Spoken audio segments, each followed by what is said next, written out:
stop by for the Nintenbyte. You got the Triforce and it feels right. Like Bowser, you can listen all night, singing Peaches until the sun lights. Summer shoots her beam so bright. Master Hand always brings a fight.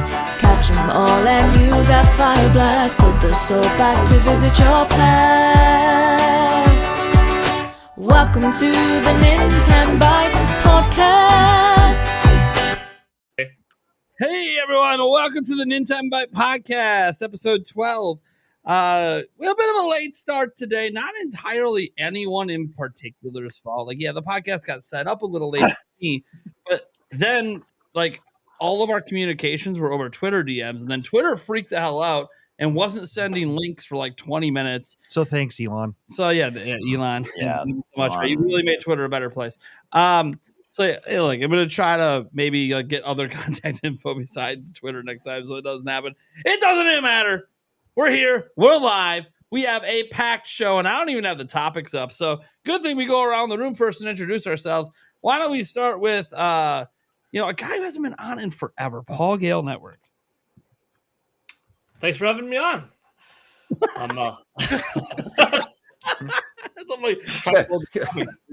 Cue the crickets. Thanks. No, it's good to be here. Yeah. It's a good-looking group tonight. Sure we have plenty of cool things to discuss. So He's like, I haven't even looked at the list. I don't even know what we're talking about. I read the thing. I just don't want to jump in yet because I'll talk too long. That's all right. Gamebird Classic is back. There it is. How's it going? Thanks for having me back, man.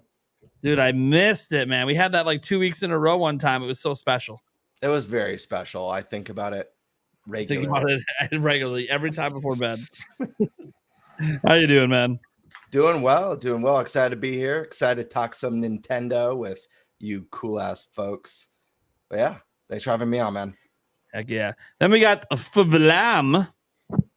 Hi, everybody. Hi. Good to see you guys again. Your favorite Twitch streamer right here. That's me.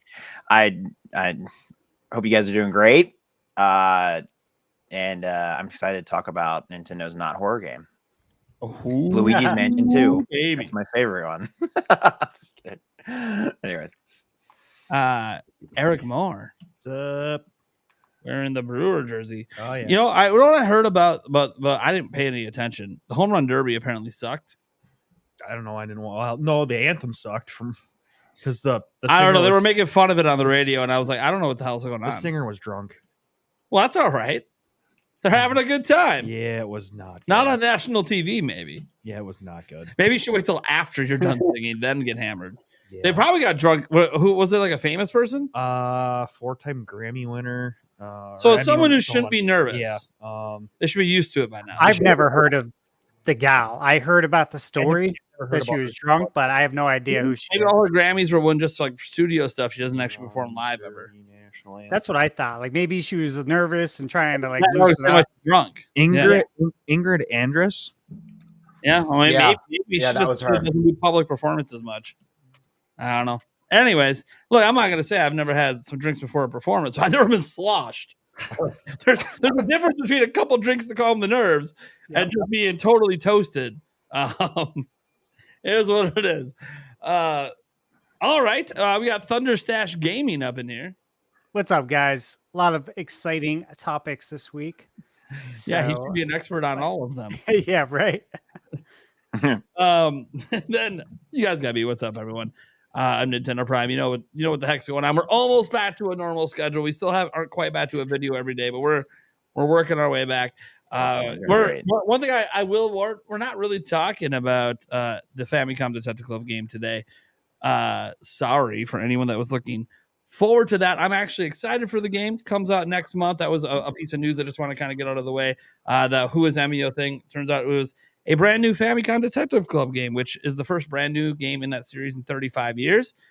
What I find hilarious about people that are disappointed about the announcement is, look, everyone just bitches that all we care about is Mario, Zelda, Pikmin, and Pokemon. And then here Nintendo's like, hey, we brought back a franchise from 35 years ago. Boo! Boo! What are we booing for? Yep. This is exactly why I pre-ordered it today. Yeah. Damn! Yeah, you got to support it, man. Otherwise, we won't get these They things. remastered or Absolutely. remade the originals. Like everyone that's saying boo, have you even played it? Like the original games, let alone that. Like if you played the originals and don't like it, then I think you have a right to boo. The one thing I'm going to say sounds crazy about it is Sakamoto. He's like, hey man, the end of this game is going to be like really disturbing, basically, and it's like, oh shit. Well, I The mean, whole game is rated, E plus. Like, Yeah. it's going to be like I think the ending's going to be probably someone's going to unalive themselves that just really surprises you, based on what we've seen in some of the ratings, and I think that it's going to be dealing with some pretty dark shit, and it's going to make people feel a very certain way, and that to me is exciting because it kind of feels like the reins are off. He literally said, like, this is what I've been wanting to do. For those who don't know who this dude is, he's the Metroid guy. Yeah. This Metroid. Yeah, I'm excited too, man. And I get it. The visual novel genre is, for the most part, very niche, but there are some breakout games in that genre. Danganronpa fits the bill. The 999 series, if you guys are familiar with that one, that tell really cool, character-driven, dark stories. I'm excited. This is right up my alley, and I can't wait to get my hands on it. And for people disappointed in how they chose to originally reveal this with the tease last week, that was fucking brilliant. You think if they drop a Famicom Detective Club thing, it's going to get more than like 20,000 views on? No. They got like millions of views on a mystery. Yep. Perfect way. I agree. It was brilliant. Yeah, some people are going to be like, it was oh, cool. well, boo, I'm not going to play. Dude, you probably didn't play the original anyways. You don't even know what you're going to miss out on. And if this plays a little bit like Professor Layton, maybe, if they blend genres, it could be even better. I'm going to feel good feeling disturbed from a Nintendo game. That's the crazy thing. It's an M-rated Nintendo game. It's meant to make me feel disturbed. There it is. There it is. Nice. Oh, he's got it. He's got the bag. Let's go. He's been waiting for. He made his own little video. The second trailer thing. Yeah, it actually was pretty clever, revealing who Emmy was, and it was him. Yeah, that was funny. I saw that. I didn't know he was gonna bust it out on the stream. That's great. Nice. Oh, that's great. Gotta love Paul and his antics. He comes prepared. All right. Because I was like, what the hell is he doing vanishing under his desk? You cannot not have Emio in some discussion had the today. black and white TV effect just going while you did it. Anyways. Everyone here saw the second trailer before today, though, right? Well, clearly. Yeah, I saw it. That was good. Anyways, let's get to our topic roulette. Let's see. You know what? I don't feel like doing two topics today. Does Steve or Eric want to do two topics today? Yeah, I do too. All right, so then you can go ahead and pick the first one because you'll pick the first and the last.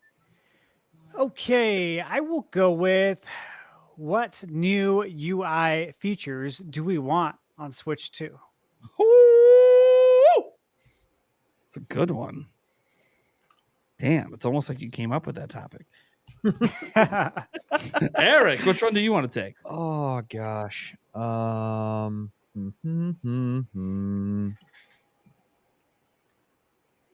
as well just go to the next one on the list. Oh my God, it's so boring. Is it time for Nintendo to add trophies, achievements? Why or why not? Okay, yeah. Obviously, another Switch 2 related topic. You know what? I think I'm going to keep this going a little bit because I'm pretty sure almost all these topics are pretty much Switch 2. Let's go ahead with out of order, the top 5 dormant IP we want to see come back from Nintendo. Sweet. And then I'll have the last topic, which is the top 5 third-party games that we want to see on Switch 2. Woo! This is exciting. I'm so excited. Can you guys tell? All right. He's in. Oh my God, he's so locked in. I've been it's like one of the favorite things I do every week. All right, Steve. Sorry. Correction. Thunder Stash.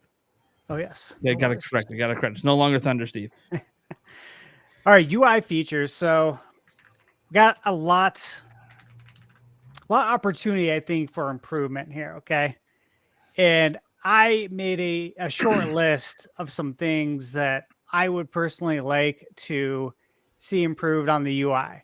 So I'm just going to jump right into it. and then we'll pass it around and see what you guys think as well. See if you come up with anything outside of what I got here. So the first one would be, we need more than just a black and white theme. I think it's crazy that that's all we have. Amen. Now- Amen. Right now, like, does this affect gameplay? No, none of this stuff does, right? But if Nintendo asks us, what would you change? I would say, hey, let's get some themes. We had themes on 3DS, right? Nintendo had their own themes that you could download. And then if you look across the water at, say, PlayStation, on the PS4, you used to be able to upload your own wallpaper. And that is like your actual theme. You could upload any sort of JPEG file you want, and that's your theme. So I think that is an easy way to kind of change things up. I think for the games, we need to have folders. That would be nice. Yeah. The eShop, please. We have to overhaul the eShop. It's very slow. And on top of that, one thing that's really missing, we got to add some music. We all loved the Wii eShop theme. My gosh. Can everyone agree on that? Yeah, Absolutely. I have videos like YouTube shorts about how much of a like banger not even just the eShop theme, but like just even the menu theming, even the Wi-Fi, like just the Wi-Fi section within the settings has its own theme that goes crazy hard in the 3DS. Honestly, just bring the 3DS UI back and just cut the top screen.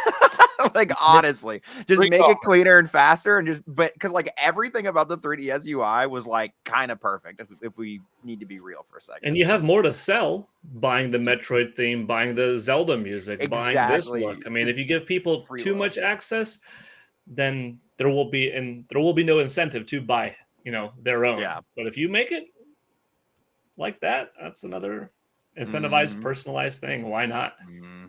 I agree. I think it's easy money for Nintendo to put out their own themes. Obviously, like with PlayStation, they open it up to where you could put your own wallpaper there and create your own theme. I don't really see Nintendo doing that. I don't think they want to give us that much freedom to upload whatever we want, because people will upload whatever they want. Probably some inappropriate stuff, and it might reflect negatively on Nintendo if they do that. What? Yeah, look what happened with Tears of the Kingdom. Yeah, you guys know what I'm exactly. talking about. Yes, but we know how guarded Nintendo is, obviously, with their IP and their reputation. But themes, I mean, we did it with 3DS. What did they charge? You guys remember? Was it I feel like it was $1.99. I think is right. I mean, it would also make cool little pre-order bonuses as well. That's right. I think is not that you should just pre-order anything and everying, but do your research, make sure it's a game you want to play. But I think it's a cool pre-order incentive. Actually, when we're going to be talking about in the next segment trophies and stuff, but I have an idea with this sort of thing with trophies, but I'll mention that when we get there. Okay, cool. That I think is interesting. With the themes too, I don't know if you guys remember, but they were animated, right? And there was sound effects too, like from the game. So like if you got a Metroid theme, there would be Metroid like music and different animations and whatnot. So again, that would be really cool. And as the world kind of moves more towards digital only, sadly, obviously I love physical, but we know what direction it's going in, right? And you mentioned pre-order. It's like, man, that would be a good pre-order incentive, wouldn't it? Because what other incentives do you really have? I mean, yeah, there's the digital soundtrack, digital art book, but outside of that, that would be really cool for people who don't really care so much about that. Throw in a theme for the game. True. I think that would make a lot of sense. Yeah, it's cool. And dude, who doesn't love personalizing, their systems? I love themes like you guys mentioned on the 3DS. I loved it on the PS4. I remember I had my Dark Souls 3 theme on my PS4, and it would just play the Dark Souls theme song, and it would have one of the knights walking across the screen the whole time by bonfires and stuff. Yeah. It's cool. it just give it flavor. It just gave you that extra flavor and made your console kind of stand out, among your friends. Yep. What I was going to ask everybody, what theme did you have? Because I had, which is so funny that this was a theme on the 3DS, because it was never, oh my God, I turned the 3D on. It was wild looking. I meant to do the volume. I had the Skyward Sword theme. I don't know if anyone can see that. Do not. Oh yeah, please, that was a pretty. Oh, yeah. pay attention to the totally legal apps I have on this 3DS. And pay attention to the top screen. But yeah, that was mine. Was Skyward Sword. Ooh, yeah, that tracks. That tracks for you, Paul. That's such Yeah. a good tune. It loops so well. Yeah, Of course. for sure. I think for I had sure. I ended up buying several over the years. Yeah. Did anybody else have themes that they remember having, or?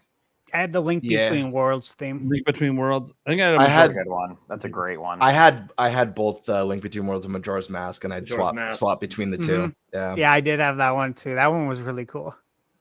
Man, they need to bring back, like, I guess maybe this is part of another section, but like, I'm just so surprised that we lost so many of the like little cool touches that the 3DS had when going to Switch.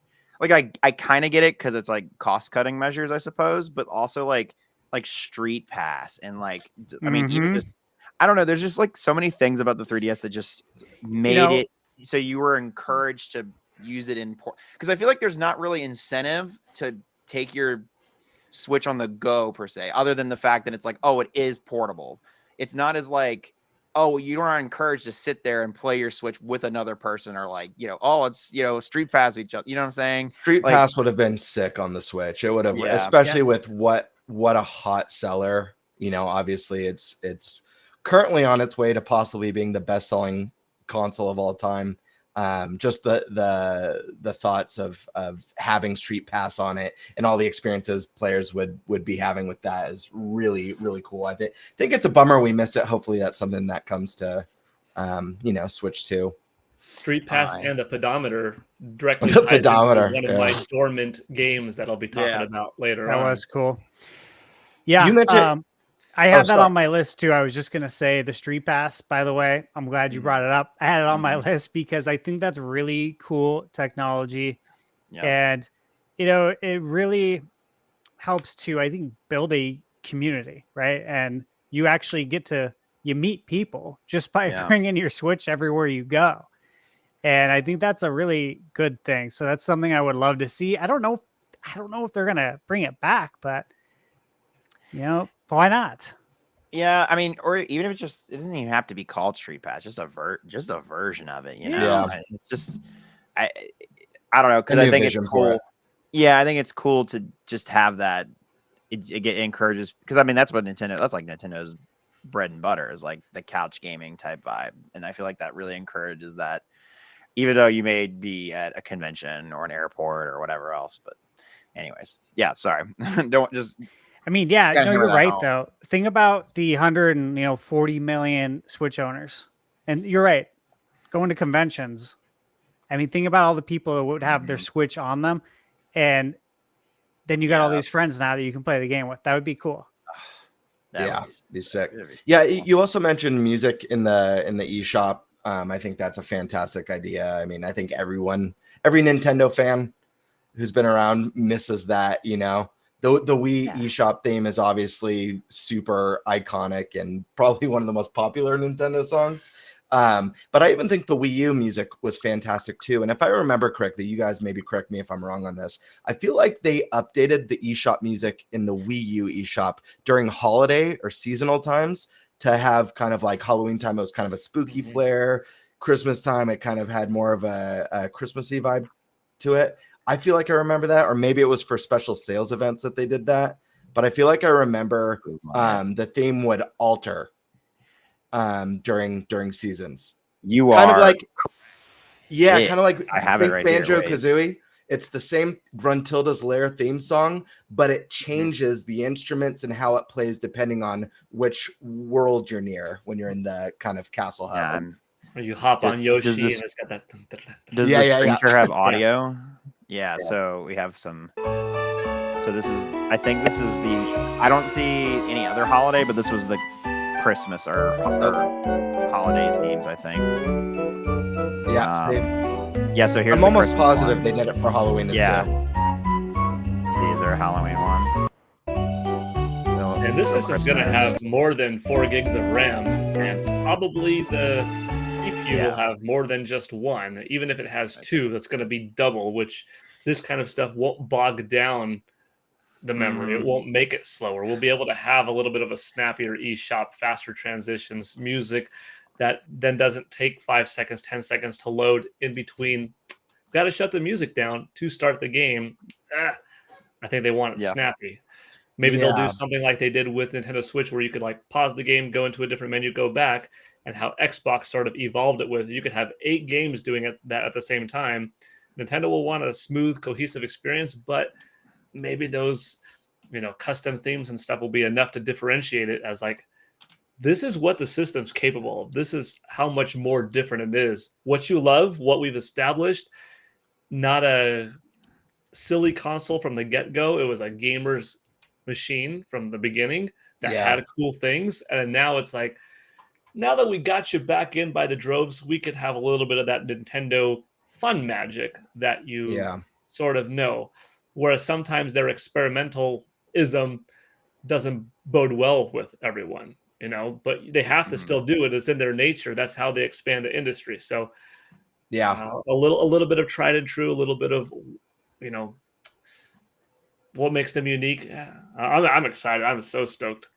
Yeah, I just the quirkiness gives Nintendo so much personality and really makes them stand out. But I want to take it a step further. I think eShop music is great, but I'd also love to have either some music or some sort of ambiance in just like your regular home screen when you're like navigating. It doesn't have to be a full-blown jingle. Maybe it could be cool ambiance based off your theme. If you have a Zelda theme, maybe there's a little bit of particle effects. If it was a Tears of the Kingdom on the Switch too, and there was a theme for it, maybe get some of those golden leaves that you see on like the concept art, kind of a transparent golden particle effect falling down. And maybe it just has like this mystical kind of ambient sound behind it, but it's not like a full song. I just want to see that character come back. Everyone loves it, and I obviously love how snappy and quick the UI is on the Switch. I mean, the time it takes to go from a turned off console to back into the game that you were last playing is faster than anything on the market. So they nailed that. But I think they can bring back a little bit of that charm. They don't have to go crazy, bring a little bit of the magic back, and then really wow us with the software. But I think little things like music and themes could really go a long way to, give that quirkiness, that personality that Nintendo's so loved for and known for. They're going to convey that messaging with 2 snaps. They're going to, each person's going to do 2 snaps. That would be good. I agree with you guys big time. And I was thinking about it too. I think people would spend more money. I literally do. And I'm sure you guys would probably see what I'm saying. But if the eShop runs smoothly and it's easy to use versus how it is now, where I'm like, I'm going to find what I want. Like, I already know what I want. I don't go in there and browse. You know what I'm saying? Like, I look up the game I'm getting and I download it and then I'm out of there because it's just so clunky. But if it's a smooth experience and you got some nice music like we had with the Wii, you're going to spend more time in the eShop, which is going to result in you spending more money because you're going to browse the whole store. Think about it in real life. Like if you walk into a store and it's just not a good experience and they got like horrible music playing. Yeah. And you're like, dude, you know what? I'm just going to scan this really quick and see if there's anything cool because I want to be in and out of here in like 1 minute. That's what I did. Yeah. So when I'm in a Hollister's, sorry. Yeah. No, same here. Like there's certain places where, maybe the girlfriend drags me to, and I'm going with her just to be there with her, but I really don't want to be in here. It's like that. So I think they can make it a way better experience. And in turn, people will probably spend more money. So Yeah, and do some cool event music stuff, kind of like the Wii U eShop where they did the seasonal, but maybe like anniversaries. Think the Zelda anniversary. Yes. Maybe there's some discounted older Zelda games. It's blasting the classic Zelda theme song and the eShop stuff like that. I would love the be season rad. aspect. I think the season makes a lot of sense. So Mhm. that would be very cool. Okay. Let me jump into the next one here. I was looking at the Switch today. I was looking at the news. It's like we could do something, I think, with the news.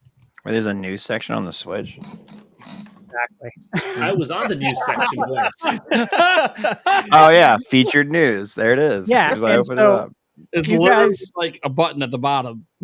They need to integrate the news with the eShop, just like PlayStation does and Xbox. Your news and your store is the same storefront. That's where your news is. Like that's where you learn about new games that just came out. It makes sense to have them together. Now, I'm guessing Switch wasn't able to do it due to some sort of restriction. Nate, you mentioned before, I think you said that the eShop is like a web-based store. Is that right? Yeah. So there's Yeah, it is limitations not- there. I get it. We all get it. Not Switch. But it would make sense, I think, for them to combine the news, because that's also your advertisements, with what you could be potentially be buying. So another opportunity there. I would say, why don't we bring back the news like we had it on the Wii, where it's just like the news. Actual news. Oh, the I love actual Weather Channel. news and I the love Weather spinning that Channel. globe around. Yeah. I mean, I'm not gonna say what recent political events, but imagine that on your Switch. I a saw game? someone tweet out like they brought it up on their like Wii News like from forever ago. They like have oh god, it's so funny. Anyway, That would sorry, be I thought funny. that would be a good bit. That actually would be pretty funny. Mm. So what about video apps, guys? Like the Netflix, the Hulu, the YouTube. It's about time they kind of come to Yeah. it. Yeah, Kinda I- overdue. Launch it with Netflix on it, and at the same time, launch it alongside a brand new 12-episode, high-quality animated Star Fox series and a Star Fox game. Gosh dang! You're thinking too well, Paul. Wait. You're thinking I too want well. it so bad. Dude, Paul, I love it. I love it. But I'm gonna put my vote not for the animated Star Fox, although I think Star Fox would work phenomenal as like an anime series. I want them to get Jim Henson Studios in on it, bring the Ooh. puppets That'd be from the awesome. ads. Dinosaur Office Make it- comes back. That'd be cool. I want- Yes. I Those want them in the puppets at cockpits, E3? puppeteering. They so were rad. so cool. They looked so good. If you have this blend where the Star Fox characters and Star Wolf and General Pepper and everybody is all Mhm. puppeteer, but All the puppeteering. ships are a combination of props and then CGI for all the Sure. lasers and stuff going on. That would be pretty dope. That'd be so Oh sick. man. So And that's how be you rad. watch Netflix on Switch. Yeah. I see some people in chat saying Switch does have a YouTube app. Excuse me, I Yeah. had a yes, it does. but it could have a better one. Yeah, I don't know. It's that's what I mean, wild that too. like the Wii's Netflix app is still the most proficient app, like streaming service app that they've put on any of their consoles. I think Hulu was on Wii U, if I remember correctly. And yeah, no, I think it's just overdue. I mean, it must be like a licensing, like they Hulu's must have to on- pay. Like, you know what I mean? Like, I would say at this Yeah. point, those streaming services are so big that I bet that Nintendo would have to pay Netflix to put their app on their stuff, which is probably why it's not on Switch versus the other way around. Because I think they do that with Roku and other devices, and yeah, it just depends on like they do. whatever's So Yeah. I think that's what it is too. And I do though. I still think Netflix would be wise to Mhm. try and get Netflix on the Switch. I mean, you got 140 million people you could tap into right now. It's like, Yeah. really? And obviously, some of the stuff would look really good on the OLED Switch if you think Yeah. about it. Yeah. And well, then I would actually argue because it in terms of market share, you probably if you strike a deal with Disney, because that gives you Disney Plus, Hulu, and ESPN, you get the bundle. You know what I'm saying? At least I don't know. That's if I was Nintendo, that would probably be you get the most bang for your buck, air quotes, because they're all looped together. Mhm. And that would account for about.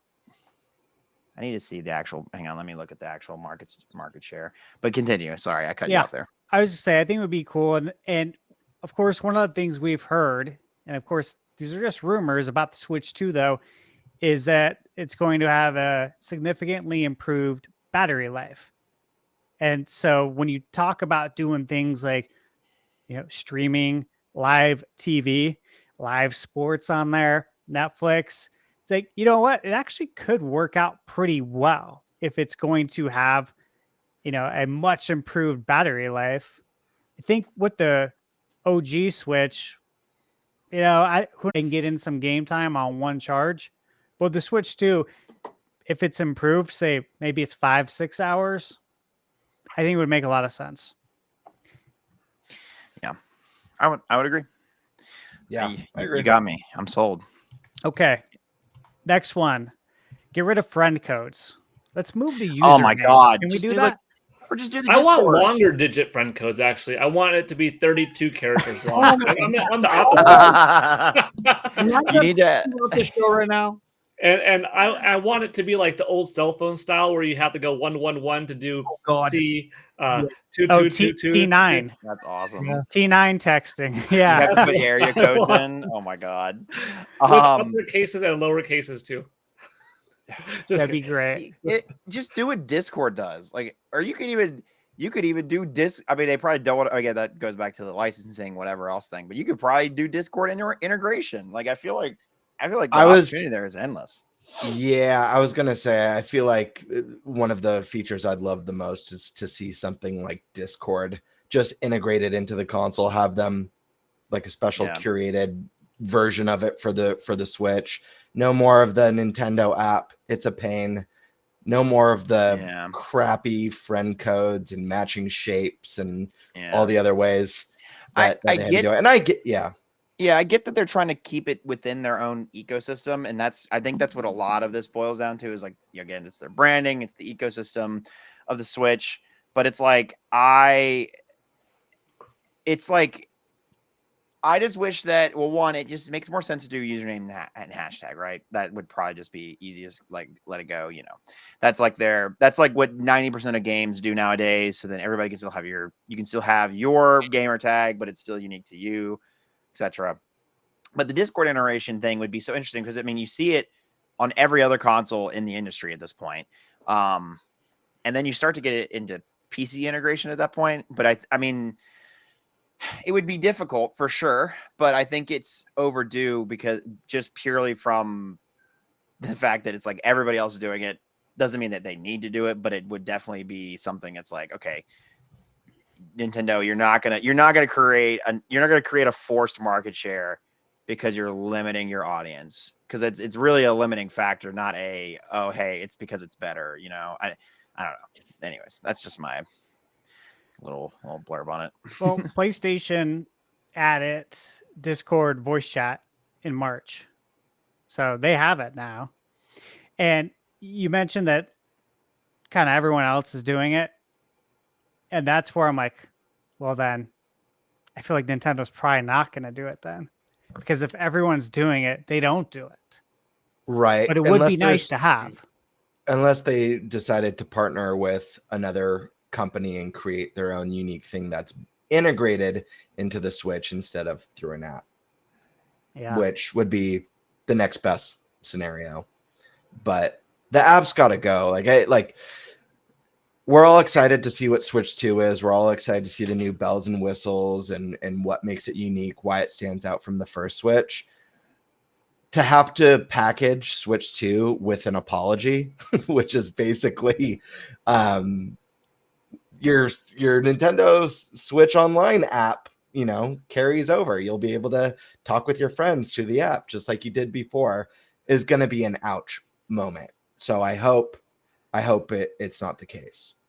And it seems like, I don't know, I feel like there's been little breadcrumbs here and there that have made me feel that they're thinking about online play a little bit more seriously than they did when they were designing Switch 2, you know, coming off of the heels of a commercial failure with the Wii U. I feel like now maybe it's a time for them to re-examine that and take a better stab at it. Yeah, I think so too. I think you're right. One other thing I had on here, and guys, you know, some of these things we're talking about, I think are bigger deals than others, right? This one is just a nice thing to have. I miss the intros, man. The GameCube intro. Think about like the PlayStation 1 intro and that music. It was so classic. And if you hear it today, it's like, oh man, that brings me back. Like, it would be really nice to have something unique for this. Like, the GameCube intro was so cool. The animation, the sound effect, it was really cool. Now, do we need it? No, but would it be cool? Yes. Yeah. I think that sort of stuff is great marketing too. I mean, the switch sound, the snap sound, or the click of the boards has become iconic. I'd love to see that evolve into something more with Switch 2. Everyone knows the GameCube sound. Everyone knows the PlayStation 1 sound, another really iconic startup. Yeah, the classic Sega. Yeah, I saw from the Eric old days. in chat mention that. Yeah, Sega's just so classic. It's just like iconic. I mean, they could do anything. They could just build on that for all I care. The Switch sound. They could have that clack followed by someone moaning "ow," like something horrible, and that would be cool to me. Wait. Say that one more time. They could do the classic Switch followed by "ow," and I'd still be like, "Oh, that's pretty rad." Hell yeah, I like that. That might be it. Probably it. Yeah. I'm just saying, keep it creative. Bring that charm back. Keep it creamy. It's fun. Keep it creamy. yeah. That's a pre-podcast joke. So Yeah, that's what I always say. That's what I always say. Again, the stutter is what gets me. What is that? Chat, for those you don't know, we had a little pre-podcast bit, and Gameberg really doubled down on it. It's about keeping it creamy. I'm a cream guy. What can I say? Oh. Yep. Moving on. I can't. It's like, all right, let's get over this. We're done with this. I We're done don't here. even know what to say right now. This is just Could be worse. This is wild. And that's video guys. games. To get back on track. On track. Outside of all those UI features that we just mentioned, do you have any other ones that you guys want to throw out there before we move on to our next topic? This works if the system's dock is a little bit different. So imagine the front of the Nintendo Switch dock not being plastic, but just being enough for safety so that it doesn't fall out. And if anything, tilted back a little bit, right? So the Nintendo Switch dock, but tilted back slightly, and so that you can see the screen. What if the screen in like a standby mode was a clock, was a little Mario animated thing jumping around? So on your desk, on your entertainment center, the dock could be a second screen. That could be your updates. That could be your news. That could be your notification. That could be your friend request. You have a new friend request, something that would glow up. You don't have to have it. It could be off, but there's so much more that you could do if the dock's front face is not completely covering it. And I would love it. And, some things could be by default, like maybe the clock is by default on there. But maybe a secondary feature is like, yeah, you could play it as the tabletop mode. Maybe that's an alternate way that you could play. Now, by not taking the Nintendo Switch even out of the dock to play it in tabletop mode, it literally is just servicing as its own, TV source right then and there. But most of the implications I'm thinking is this little wake up buddy, is this alarm that says, hey, wake up, Ring Fit Adventure time. Because a notification, because Ring Fit Adventure had that. So that would be really cool. And maybe you're watching YouTube on that or something. Everyone's entertainment center is different, but if you're 12 feet away, or 16 feet away, you're probably not going to choose, you know, the Nintendo Switch 8-inch screen on your new NS2 dock to watch it on. But you know, enough little things. I mean, it'd be pretty sweet. That whole thing, when as soon as you just have that front of the face of the dock removed and tilt it back, and a whole new world of creativity is in there, and like the marketing would be different. Part of this thing is like, is it distinguishably different? And that would be, dude, there's the old thing does not do this. That's cool. Yeah. What is the feature? That's a I think it's cool the idea. always on screen, especially if they probably won't, but if they keep the OLED screen from, you know, the OLED version of the Switch, which is kind of how iPhones operate. I guess it's like more like their Retina display. But anyways, regardless, if they did something where it's the always on display, where it's like on, but it's not super evasive, like Paul was saying, it could, like you said, like the alarm clock. That's a really cool feature, and I bet you could even start doing things like integrating it with Pokemon Sleep, or like their other apps that they do that are like other health benefits app, you know, that because Nintendo's always kind of had that little, ever since the Wii, that little health nut. For whatever reason, they love that kind of like technology, like to fiddle around with it and get it integrated into their games, right? I don't know, it could be an idea.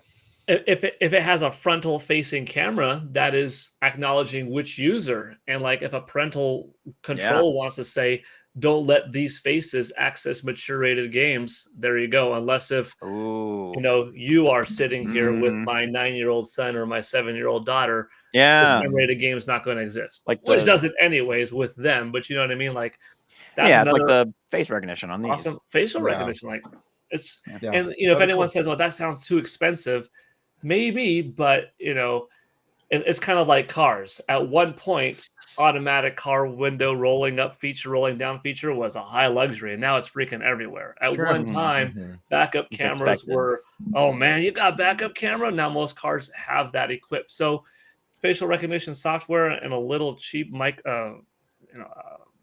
camera. I mean, I'm not saying it costs nothing.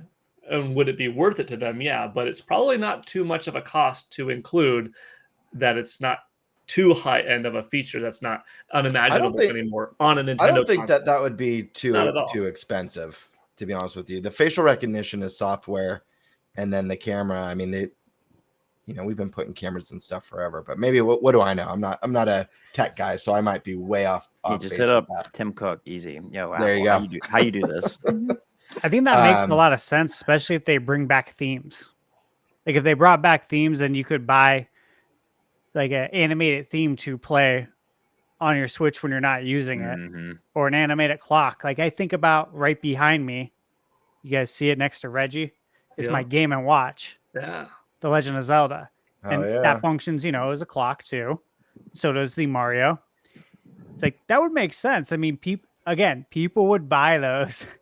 If they were displaying at all times when you're not using your Switch. And then you'd probably put your Switch in a more prominent, display area for like people come over, you can see the Switch and you can see whatever theme's on. Exactly. I love the designs of how different NES, Super NES, N64, GameCube, and Wii were.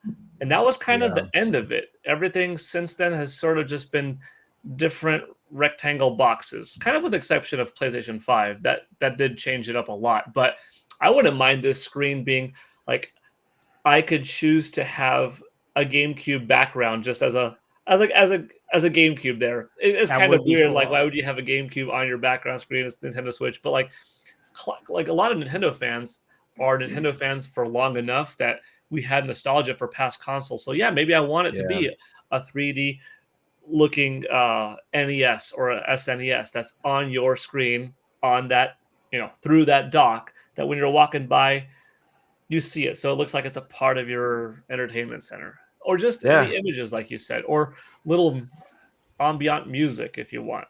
I mean, PlayStation did that too. They sold a PS1 anniversary theme for your PS4, and it was really cool. Like everything is PS1. It's really cool. A small logo bouncing around. Like, my wife and I got my parents for Christmas. It's what is it? okay, I can't think of the basic word now. A picture frame, but it's one of those digital picture frames, Yeah. Oh, like the So aura it constantly frames. changes. It got a whole bunch of gigs and stuff, but it's so easy these days that I could now, Mm-hmm. email it, or I text it basically. So I could be at my house, I could text the pictures there, and it just bloop, Yep. pops Do that with into my their grandma. thing via That's Wi-Fi, cool. and it's really Yeah. cool because the old one, you have to get like an SD card, take it from the computer. Load it There was up. always this hurdle in between, and now I could just text the device, and my parents are getting constant new updates, and like, Yep. that's just live and fun and new, and it's got hundreds of photos that are on different timers. You can make it last 10 seconds per photo, less or more, whatever. And Nintendo Switch just having something neat like that in the entertainment center, that's a talking point in a sea of plastic boxes that are black and gray and white of different rectangular shapes. Here's this one that is this live screen, and no console would have that. You think like swappable faceplates are cool? Man, this thing is a living, breathing faceplate. That's the That the would be best really cool. idea that I have for Nintendo. Possibly that do they know about my idea? Maybe. No, I think that idea is really cool. I can think of so many different unique spins on it and things that they can do with it. Heck, they could. I was going to mention, Steve, that I'd also love to see Miiverse basically make its way back, and maybe super popular Miiverse posts, display, when Yeah. you could have it display Miiverse stuff, or Yeah. little animations. Maybe maybe that face reflects your theme. It makes me into it. disappointed because I are skeptical about maybe a version of Miiverse could come back with these new whatever they did in Switch Sports characters, but it is unfortunate. It seems like they have definitely taken a lot of steps to kind of walk away from Mii's being a part of the Nintendo brand. Like they're still there and they still are part of things, and I think it's more of like a legacy inclusion than it is like we want to keep actively making these a part of like this is a Nintendo thing, but I think moving forward I would be very surprised, pleasantly surprised, but I would be very surprised if Mii's came back as we know them, as we knew them on the Wii and Wii U per se.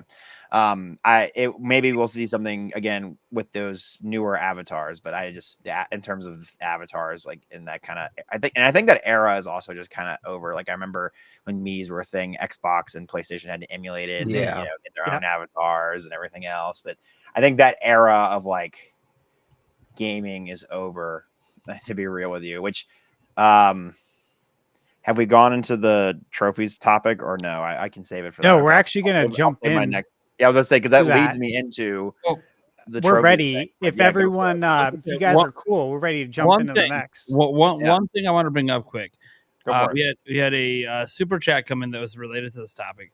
This comes from Jorge FT. It says, how can Nintendo have all the UI features you all hope for while maintaining the UI's fast speed and RAM use within a gigabyte like the Switch's UI? I think 2 for the CPU and 10 for the GPU is enough of a split. Doubling that Nintendo Switch RAM, that might be enough to do it. It could be wrong. I don't know all the ins and outs, but a 210 split seems all right, assuming the system's 12. Yeah, I mean, we don't. The fact is, we don't know. There's speculation. There's potential leaks and rumors about the Switch 2, but we really don't know anything until Nintendo comes out and says it. It could be more powerful than we all think it is. It could be less powerful than we all think it is. But I don't know. I would really love to see some, if not all, these features make a return. And I think it's likely that some do. Maybe not all of them, but I think it's likely some do. I agree. I think it's likely that a decent amount of them make a return. And I would agree that if it is 12 gigs, a 10-2 split would make sense. Yeah, like if it's 12, a 10-2 split, I mean, obviously does make sense. I do wonder if, like I've talked about before, like one thing I really love about the Switch's UI is that it's just super clean. Like themes and music and all that stuff like sounds good on paper and adds identity. But then when I boot up my PlayStation, there ain't any of that shit most of the time. Same with the Xbox, same with your phone. There's like no other device that does it.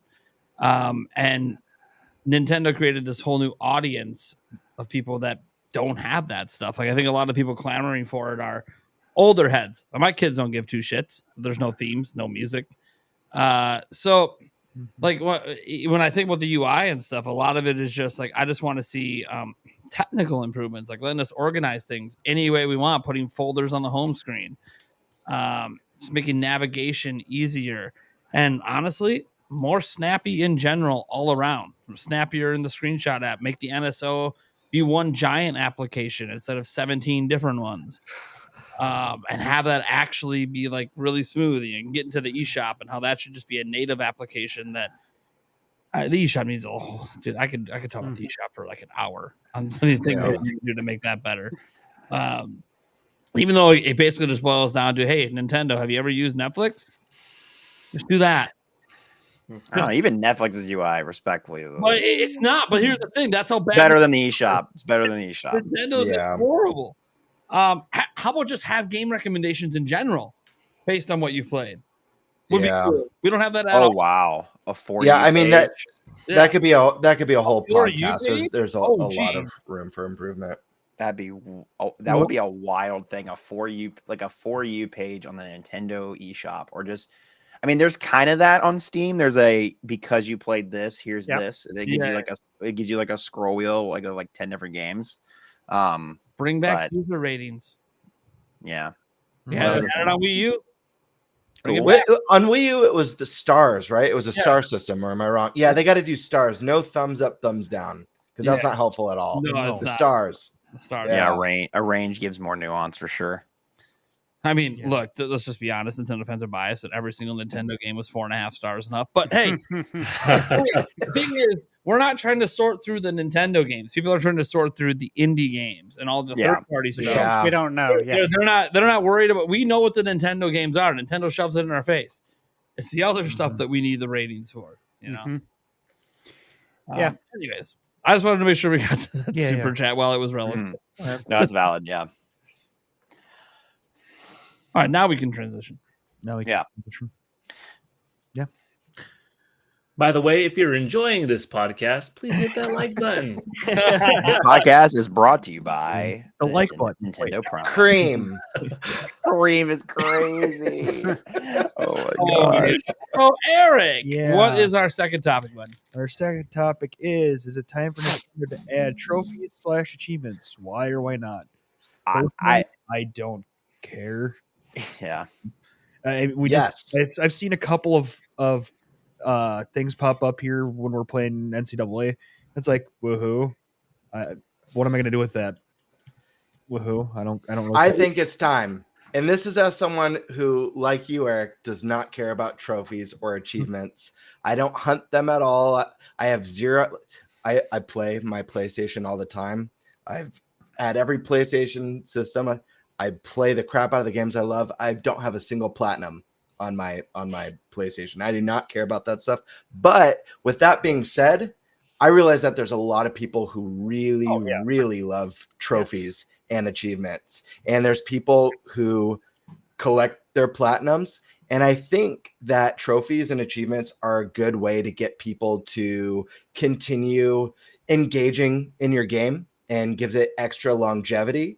It challenges people to experiment and try new approaches to missions or whatever. So I ultimately think, even though it's not for me, that it's a good thing for Nintendo to introduce that. And I could see Nintendo doing something really cool with a trophy or achievement system that no one else is doing. And this ties back into kind of the first topic when I started thinking about this.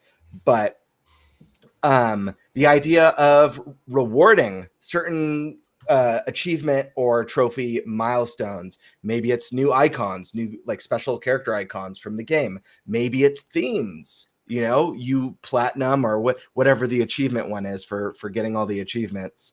that Microsoft does or Steam Sony does. Platinum, So, yeah, I know Sony's Platinum. I'm not sure what Microsoft Xbox does. doesn't have it. Like they have Okay, they don't achievements, have but it. they don't have a grand. It's just all achievements, no platinum achievement. It's just achievements. Just imagine a game like Tears of the Kingdom where like the sky's the limit on how you can approach playing the game, having wild achievements, kill 10 bokoblins from the sky, you know, or I don't know, just weird things. People are building all these crazy contraptions that they could think of with Ultra Hand just to find unique ways to get these trophies or achievements or whatever. But I think the idea of actually rewarding people for it, whether it's cool icons, colors, themes, whatever, is like an extra unique little spin. And they don't have to make it, you know, they don't have to make it super crazy, but I just thinking keeping people in your games longer. People, like I said, obviously really, really love trophies and achievements. They do. Not me. Again, that's not me, but the base is there. Believe me. Like people get really passionate about that stuff. So how could it hurt? You know? I agree. And you know, one thing I gotta say is that people will buy games on PlayStation over Switch because they don't have achievements. So you're shutting yourself out of a market. Yeah. Like what you want to do that? You know what I mean? Third parties don't want that. Like third parties don't want to have a less of a chance of selling Switch software because you don't have achievements. You know what I'm saying? So no doubt there's a whole huge market for it. And I do think that like you're mentioning with Tears of the Kingdom, you know, with PlayStation, when you get a trophy, it'll like record the clip leading into the trophy.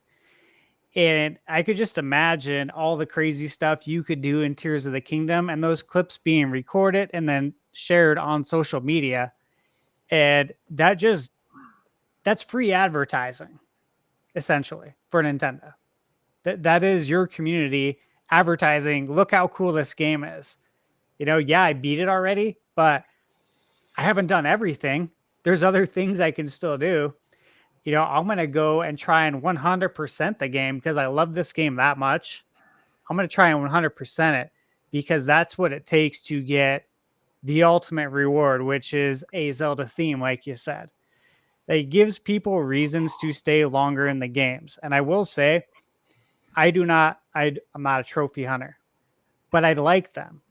And what I like about it is if I'm playing a game and I never decide if I'm going to go for a platinum before the game, it's when I'm in the game and I'm like halfway through usually.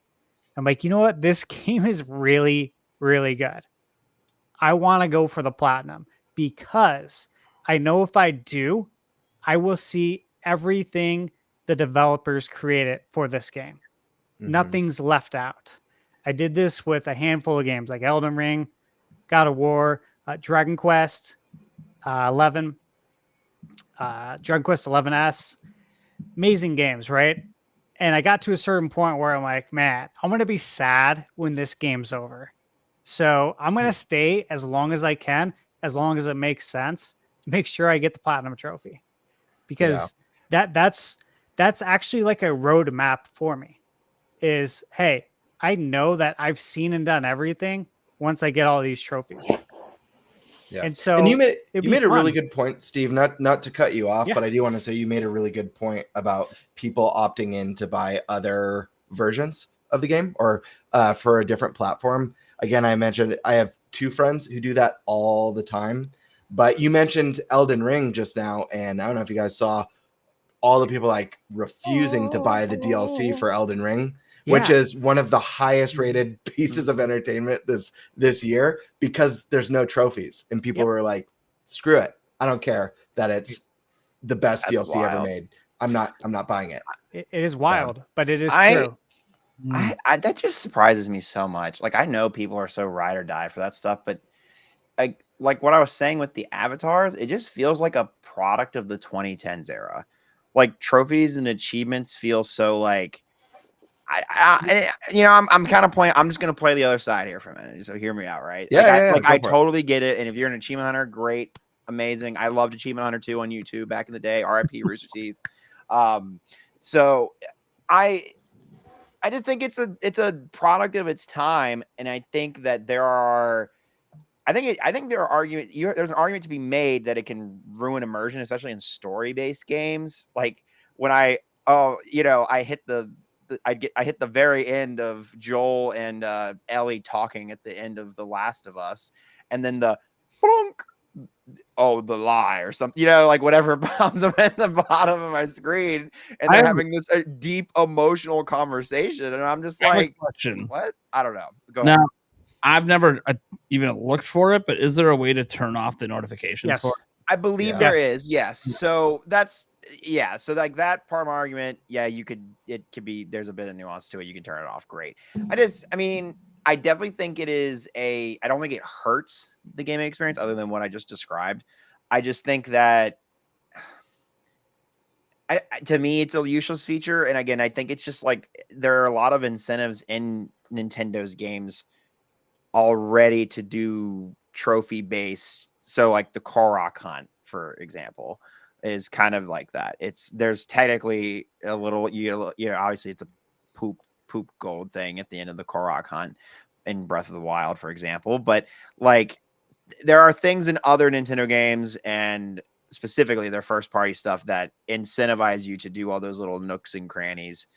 And so if you really were somebody to do that, or 100%er, you would do that anyways. Now being a trophy person, that's one thing, or I guess achievement. It definitely incentivizes you to do other things that maybe not the game incentivizes it naturally. But I just think, I don't know, I just don't see the point in bringing it feels like you're forcing it when you bring it back at this point, because it feels like a product of an older time is all. I mean, I hear you, Flavlam. I in a sense, yes, I do think it feels kind of like an older product of an older time. Mm-hmm. But I think, and you made a good point about like Nintendo games already kind of incentivizing those sorts of achievements or accomplishments in game. But I think it's, our nature of maybe not necessarily competitive, but wanting to show off, show off our achievements and having something that like everyone on our friends list, or almost like a leaderboard, or that's true, or a scoreboard, that was a ranking. Big games. I need to see your gamer score. Yeah, literally, that was a thing back in the Xbox. I remember me and my high friends. scores. We did that growing up in the 80s and 90s in the arcades. You compete for the high score. Initials at the end. That was a huge finish thing. An arcade game. Yeah, like with NBA Jam. Like, you always put your initials in when you go to the arcade, because you want your record to be seen by everybody.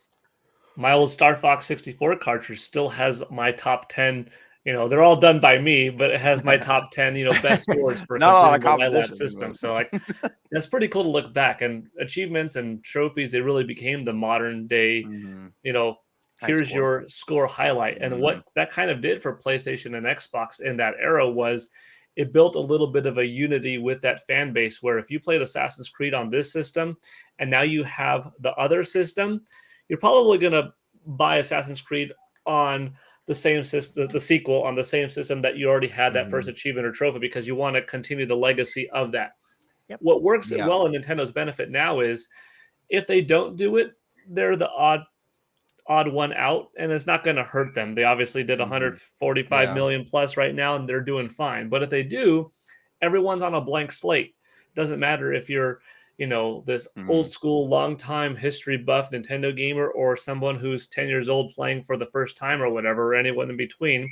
Like, that's kind of cool. And then like, look at everyone in the background has some kind of stuff, trophies, cool signs, figurines, whatnot. But not everybody is, a tangible person. I mean, look at Netflix. More people are watching entertainment via streaming than buying DVDs and Blu-rays and stuff like that. More people are starting to buy digital games than physical. I'll always buy the physical first, even though the convenience is definitely there with digital. Undeniable. But I'll get that physical first. I like that tangible thing. But imagine this. Do you remember in Super Smash Brothers Melee? First of all, that thing had a grip of different stats. game time played, distance ran, best, farthest, longest, hitting the smash pad, Yep. play time per character, percentage wins per character. I mean, like, it had all of that. Those are basically hidden achievements. Yep. On the back end of Super Mario Odyssey. You could see how much airtime did you play as Mario jumping. Yeah. How long was your longest long jump? How much play time did you play on the ground? You can't access this, but that's in the back end that Nintendo knows that you could debug menu and it could see what was your highest vertical leap. And then like you could track all this stuff. So what if, going back to that Super Smash Bros. Melee analogy, you're collecting in-game amiibo or like the Superstar Quest, and you're building up star power, and 100%ing a game unlocks a character. And you have this now digital entertainment center, this table, and that is where you're doing trophies. Or you've got like this digital wall in your background because like the achievements, that's cool. And it gives your player score, all right, 10,070, 10,080, 11,000. All right, that's a bigger number. That's a little bit of a brag. On the PlayStation side, you know, you go from bronze to silver to gold and the next level, but it's just a static little tinted different digital trophy, right? Yeah. But what if on Nintendo, on the Superstar or the Amiibo, maybe, you know, and I've been debating back and forth, like, do you want to make it something that is, call it Superstar, and it's forever cemented that like it's so Mario. So like you're collecting a superstar for Street Fighter 6. So maybe that's not the best word. A star power or something like that. Like you're collecting I love character, these ideas. Yeah. And that's your freaking in the background. So, you know, on Hades 2 on Nintendo Switch, when you unlock the superstar level of that game, you have a little character, and that's your 100% signifier. And your star power has just increased, and you're having digital amiibo, and it's freaking sweet. And more people are less tied into, you know, tangible stuff and like digital. I mean, old school kids, you know, I've still got my old Super Soakers. I have that old school Super Soaker XXP 175. And want the backpack? No backpack, but it had the 2 yellow barrels. Yeah. But anyways, you know, that's it. So I don't personally need it, but I like the idea of it being there. I like the idea of it being a fresh start. I like how it could be a little digital character that's a little 3D polygonal movement. Like, and Nintendo could do this so well with their own IP, and I think others would hop in as well. I mean, if you've played Astrobot's Playroom, that thing was so cool. I'm a Nintendo fan first and foremost, but I do play everything. But like that is my company. That's my IP. That's collectively my jam. But you know, I love all of gaming. But Astro's Playroom was so cool, getting to go through this classic history and jump on the controllers and interact. And that could be your new, you know, superstar room that you're building up star power or something. And then maybe for certain games, you don't get the grand figurine of Link looking awesome because you didn't get the 100%, but you got the Triforce because you achieved 50%. So you're still giving something, so nobody feels too, oh man, I couldn't do it, or you know, you don't want to get into this fatigue of, oh, I've got to do 700 meaningless tosses in a row just to collect that achievement, just to collect. No, that's silly. But some people are like, no, that's cool. I like it. But you're still giving a cool digital reward for even someone that does the 30% mark, which probably everybody would do just by beating that game. Do 10 Hadoukens in a row. Nah, I'm not going to do that one. Yeah. But just playing through the game enough in Street Fighter 6 on Nintendo Switch 2, you're going to get the little Hadouken digital 3D thing. And if you do the 50%, okay, you're getting Ryu in a cool pose. And then the best one is an animated one. I mean, you could do that. And guess what? You could also have these on the Nintendo Switch 2 dock screen that is visible to show your trophies. That's just one more thing that you could have. I think they should, because I see the possibility. And if they do a fragment of what I came up with, of what we're coming up with, It's only going to be better. Yeah. Now that No. Nintendo Switch 2, we think is going to be closer in power. I say this because I put a post on Twitter a few weeks ago, and it blew up, and a lot of people said, I can't believe this guy thinks it's going to be as powerful. No, I said, I think Nintendo Switch 2 is going to be closer to power levels of PS5 and Xbox Series than Nintendo Switch was to Xbox One and PS4. Closer to than. That's to be seen. But when the level of the playing field is more level now, and you previously in the Wii and Wii U era didn't have all of the Final Fantasies and didn't have all of the newer Metal Gears and the Resident Evils and the Lara Croft Tomb Raiders and etc. Not that Nintendo Switch has all of them, but it has more. Now it's like, I played Assassin's Creed for the first time on Nintendo. Oh, now the next Assassin's Creed, I'm going to pick it on Nintendo because I can start fresh. That's sometimes attractive. If you're jumping into the MCU now and it's like, collect the MCU movies. I've got to buy 70 movies? What? Or, the MonsterVerse is really cool. You only have to watch 6. Sometimes a fresh start is pretty cool, and Nintendo could really do a lot. And third parties, I think, would dig it. And as long as they're on board, yeah. Dude, you mean you could promote our little 3D iconic character? You don't even have to build an exclusive. I mean, you're building the character models in the game. So I'm playing both sides of, but it takes too much effort to create it. Dude, you already created it for the game. A Tetris block, it's already in the game. So when you're unlocking the superstar level in Tetris whatever coming out, the new version on Nintendo Switch 2, yeah, you get that one. And then the superstar level is maybe a little, dropping animated one. That's my contribution to the whole achievement thing, because yeah. I grew up without it, didn't need it, but as a game physical collector and as seeing the trend go, people like digital stuff that they own. Pretty sweet. Yeah, and just to add one last point to this is, and Paul, you're right. Nintendo does things a little bit differently, and I think that's what makes the prospect of them dipping their toes in trophies and achievements so exciting.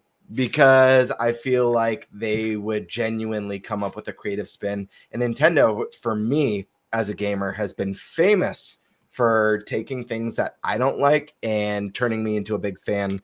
A few examples of this is, I don't like battle royales. It's not my thing. But then Nintendo came along with Mario 35 and Tetris 99. And I'm like, oh, snap. I love this new take on battle royales. I never was into competitive shooters. And then Nintendo came out with Splatoon, and, huge Splatoon fan. Love the game. I love the style. Love the charm. I love the sweet mechanics that game has. So, they take a unique approach with most of the things that they do.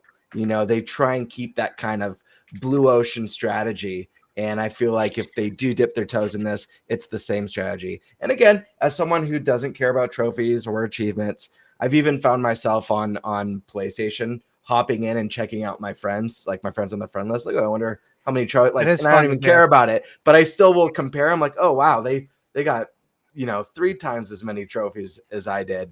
I'm like, crazy. Dang, they 100% did this game. With your me, walk into your friend's digital room and interact with their collection, and then be like, dude, I want that trophy. I want that amiibo. That looks so sick. You've got a Meta Ridley there. How do you get that? Oh, you needed to get to the 50% mark in Metroid Prime 4. Okay, that's extra incentive. That's dope. And then you could tie it into like certain little things along the way. Maybe you're just a total noob gamer or something like that, and that's okay. But you're collecting like a t-shirt for your me, a different background for your character to wear in the icon screen. Like, right now we use our platinum points to kind of make the Nintendo Switch icons bigger and better than the base in the system. But, some of these superstars could be tied to clothing, or as a few of you said earlier, music via themes. There's a lot that they could do. Tons. There's a lot. Yeah. Another thing I thought too, guys, that I would absolutely love as an old school gamer. Add achievements, or whatever you want to call them, trophies to the NSO. How cool would it be if there was a special trophy you get for knocking out Mike Tyson, or as we know, Mr. Dream? Not a lot of people can do it. True. That would be really cool to have that on your, your virtual achievement trophy shelf, amiibo shelf, whatever it may be. That would be really cool. And Sony already does this with their games that they add to PlayStation Premium. They add, PS1, PS2 games. Obviously, there wasn't trophy support even created yet, but they go back and retroactively will add trophies to PS1 games.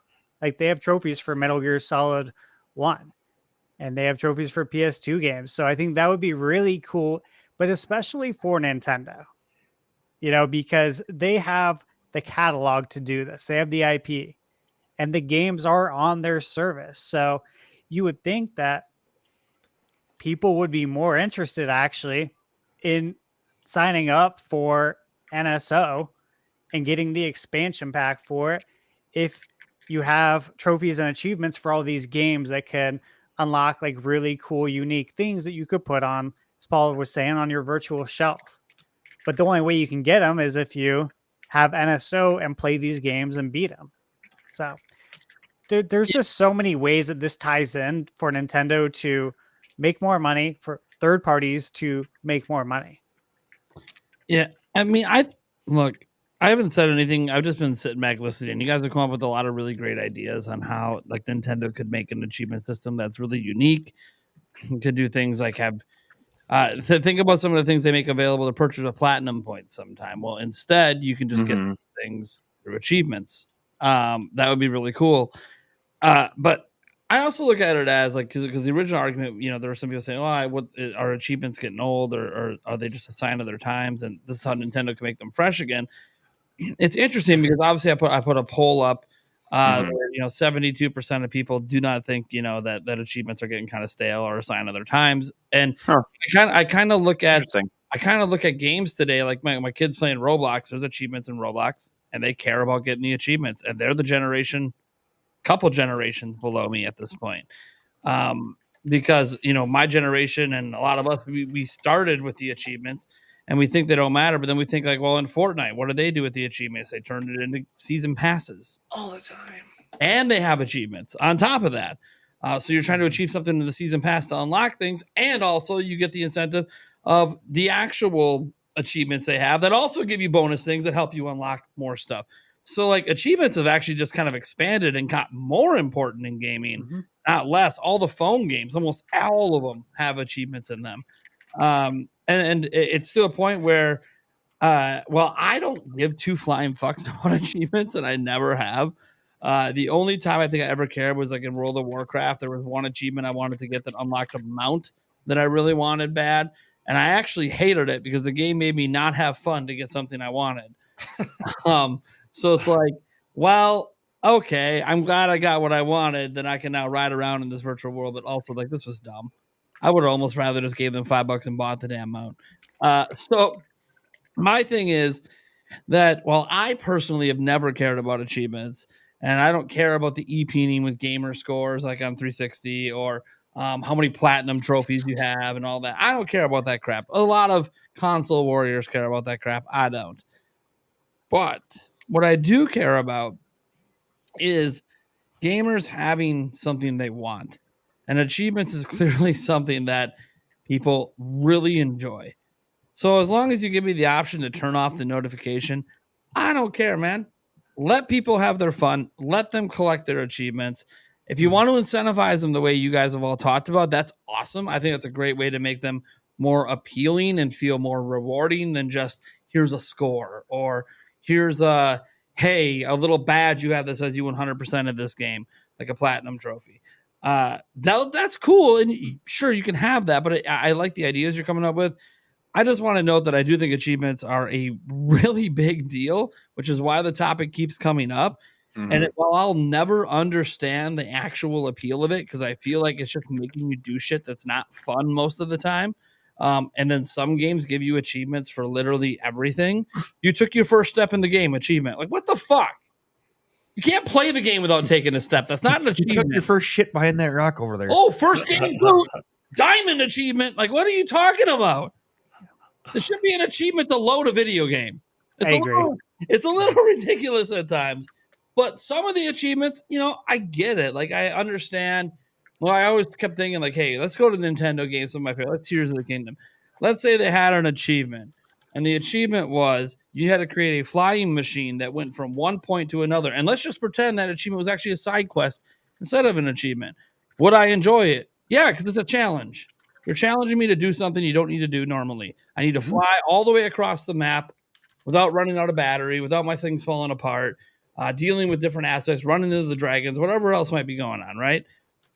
If it was a side quest instead, I would think, man, that's badass. So for me, I think it's a lot of the fact that I have achievement burnout because of all the cheap achievements that are like, oh, you took your first step, or oh, hey, congrats, you took 10,000 steps in the game. That's great. I'd rather hear that on my watch.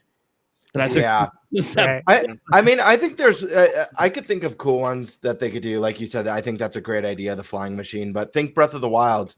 You have an option of tackling the Divine Beast or just going to Ganon.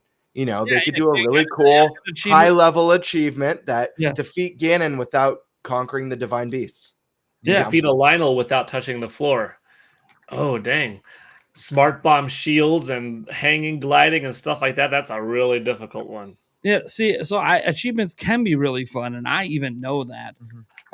What I like about achievements, and this was brought up a long time ago, is they do add some replayability. Like, I wouldn't give a shit about them the first time through the game, but then in a game like Tears of the Kingdom, Breath of the Wild, where there's infinite things to do, essentially, you might go back. It's kind of cool. Yeah. And as a content creator, it's pretty badass to be like, hey, we're going to achieve this achievement tonight, no matter how long it takes. We're just going to. Yeah. You just watch at the beginning and get better and better at this weird thing. But hey, I just want to see that pop up that says, yeah, you defeated the Lionel without touching the ground or some shit. Like, yeah. I'd be so curious to see, like, we already know how third-party developers, do their achievements, what kind of tasks they have you do.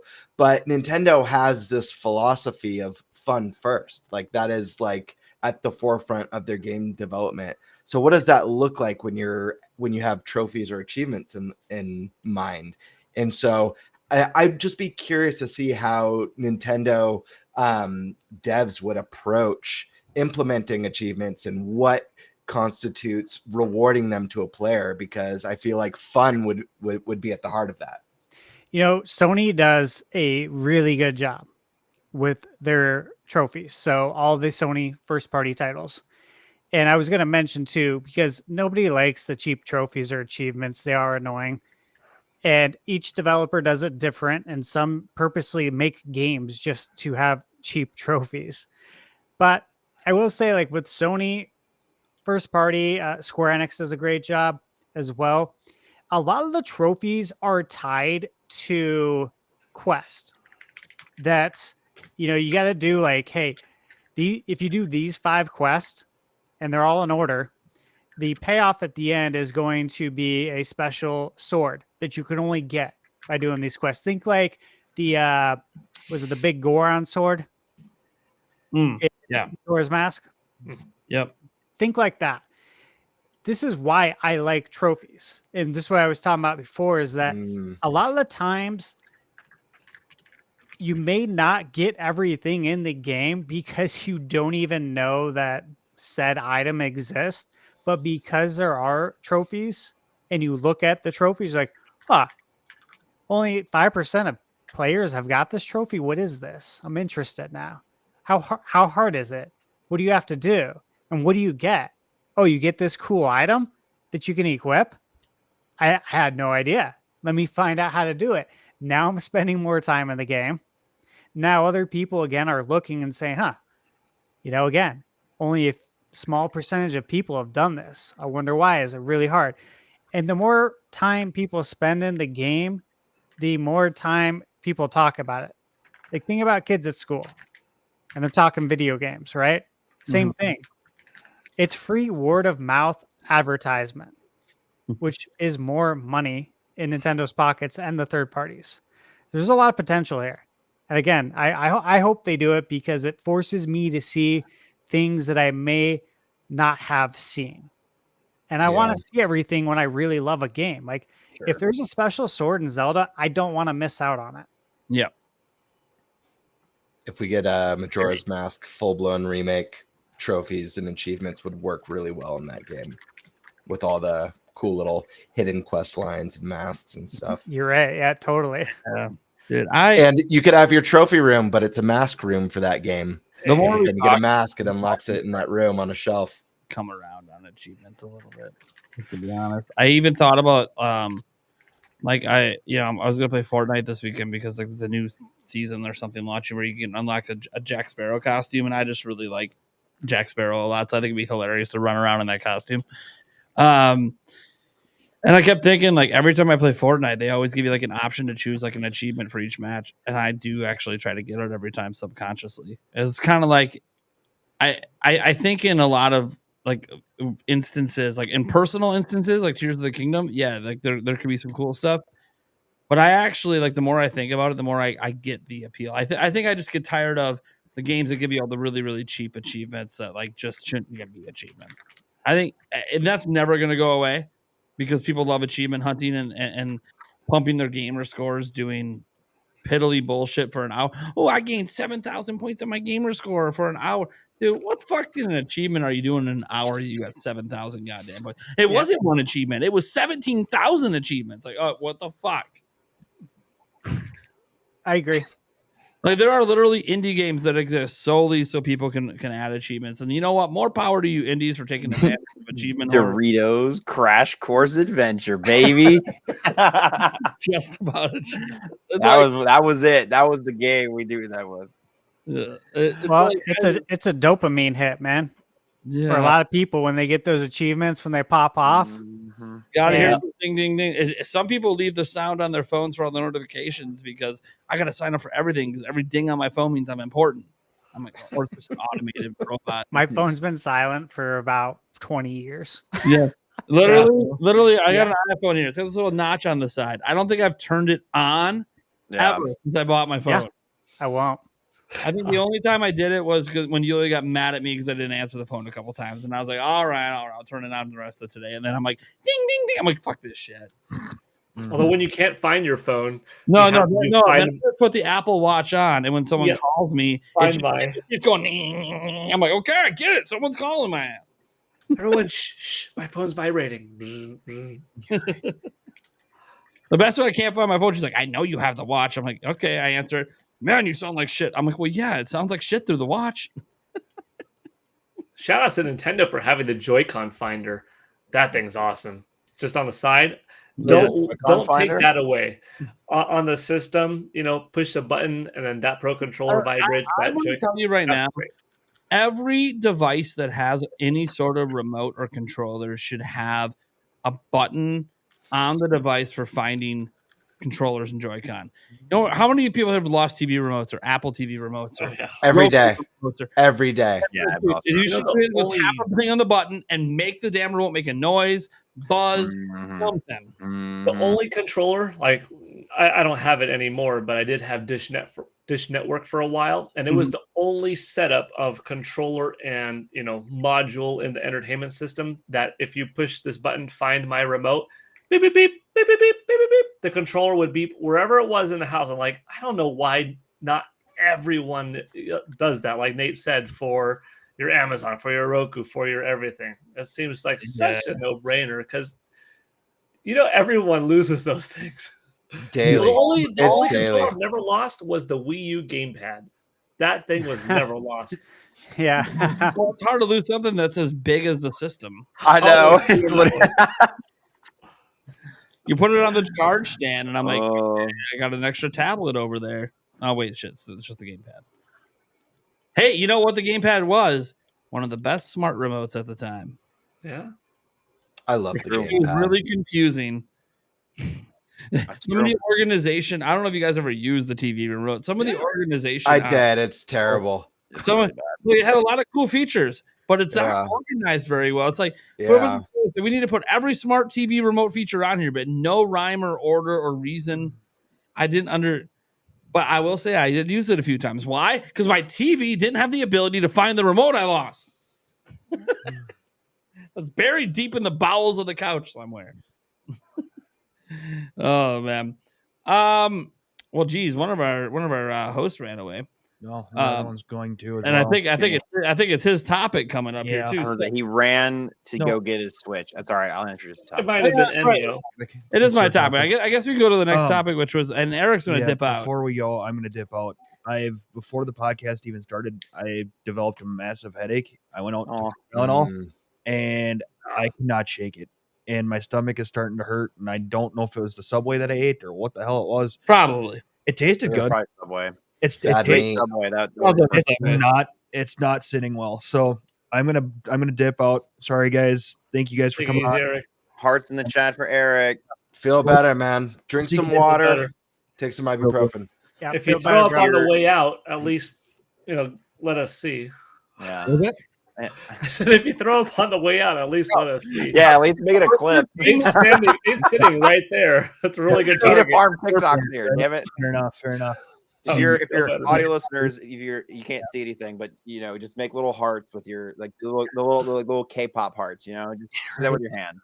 Oh, All right. We'll see you guys. yeah. Take it Yeah. easy. I'll go kill myself. Projectile vomit in 3, 2, 1. Chad, get your clip buttons ready. Would it be creamy colored or? Oh no, not the cream. The cream, it's come full circle. No. I thought I was nuts. Gail, Oh Paul, my gosh. Paul Gale with the creamy throwback. Go full circle. It's nostalgia right there. Nostalgia's wild. I can't tell if Nate's talking to us. Nate, I can't hear you Nate. muted yourself still, or you're still muted. I look. I'm going to be honest with you guys. I knew that I was muted, even though I was talking, because here's the thing: you guys are talking too much about the cream, and I just You're just letting it happen. letting it happen. Yeah, it's fair. It was Listen, thrilling. When we have weeks like this where there's no big Nintendo news, What? we just start Any of coming them? up with our own stuff. Come on. Well, we got some good topics coming up. Brand new. Oh no, the IP. topics are great. I'm just saying there's no news. That wasn't a new Yeah. Let's go ahead and get to our next topic. The top 5 dormant IP we want to see come back from Nintendo. I mean, this is like an easy. I'll let Paul. Whoa, Paul already got easy. this. Wait a He's sec. got like 5 of them Easy. behind him. Easy. Well, then you should go first, Glenn. What 5 are you bringing back? No, I said Paul should go first because he's got like 5 dormant ones behind him. No, I'm just kidding. All right, Get it, Paul. The active you IP. ready for this? Yeah, hit us with them. One of them actually combines possibly 3 or 4 games in one, and that is called Nintendo Extreme Sports Racing. You start off in an airplane and you hop out and you skydive down, pilot wings like, until you land onto the top of a mountain. Once you're on the top of the mountain, you snowboard down and you're going through a snowboarding course. The very last bit of the snowboarding course, you're going off to a ramp and you're landing on a jet ski. And you're jet skiing through the ocean waves and through this little island, getting your way back into the island, in which you go off of a ramp and you land onto your motocross bike. And then you're going through the mud and the forest and the dirt kicking up and stuff like that until you reach to the end of the lap. So it's doing Excite Bike, it is doing 1080 snowboarding, and it is doing Wave Race in one. All 3 racing games that do 3 different things, one going through mud, but traversal is primarily from back to front, going over hills.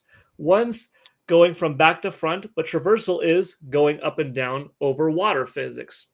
One is going from back to front, but primarily down, going over white bumps of mountain snow. So the overall game isn't creating 3 engines, it's creating 1 engine, but how the impact lands is slightly different in, are you going over mountains? Are you going over water, which is the most difficult one?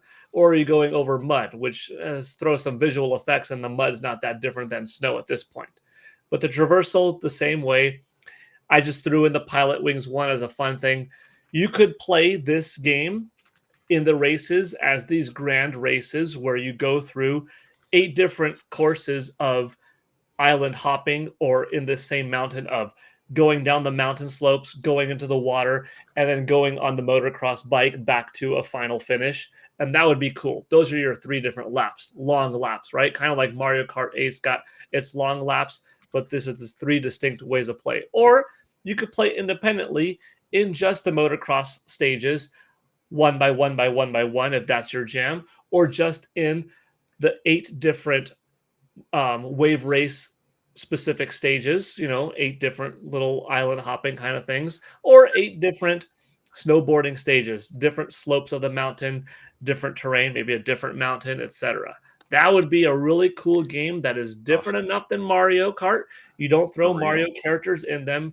Maybe you have some kind of costumes, but kind of like how Splatoon wasn't Mario with squirt guns, Splatoon became its own IP.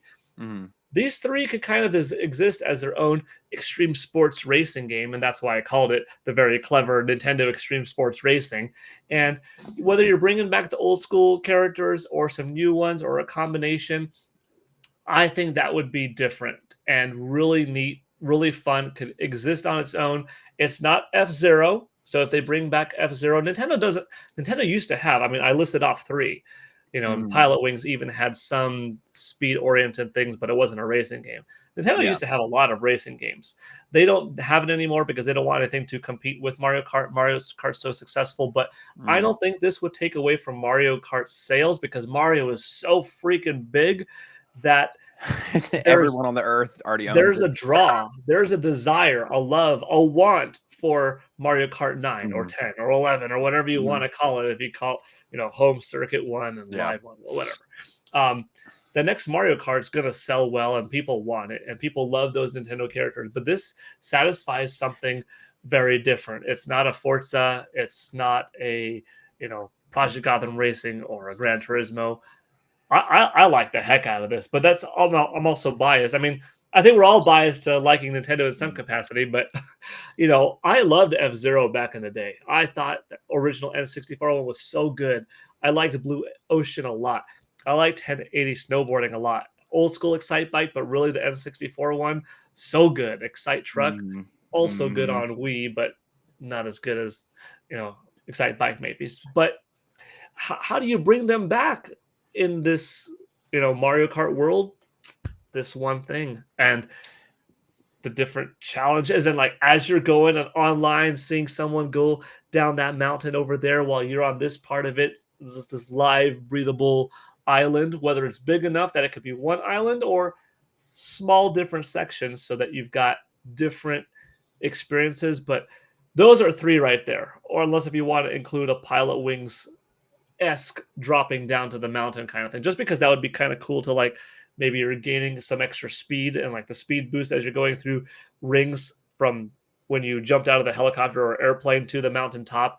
That's giving you a boost for when you start. Like all of it's so gameplay focused, and Nintendo's so gameplay focused. That'd be dope. So that's 3 or 4 right there, possibly, but throw it into one game. Next, like it.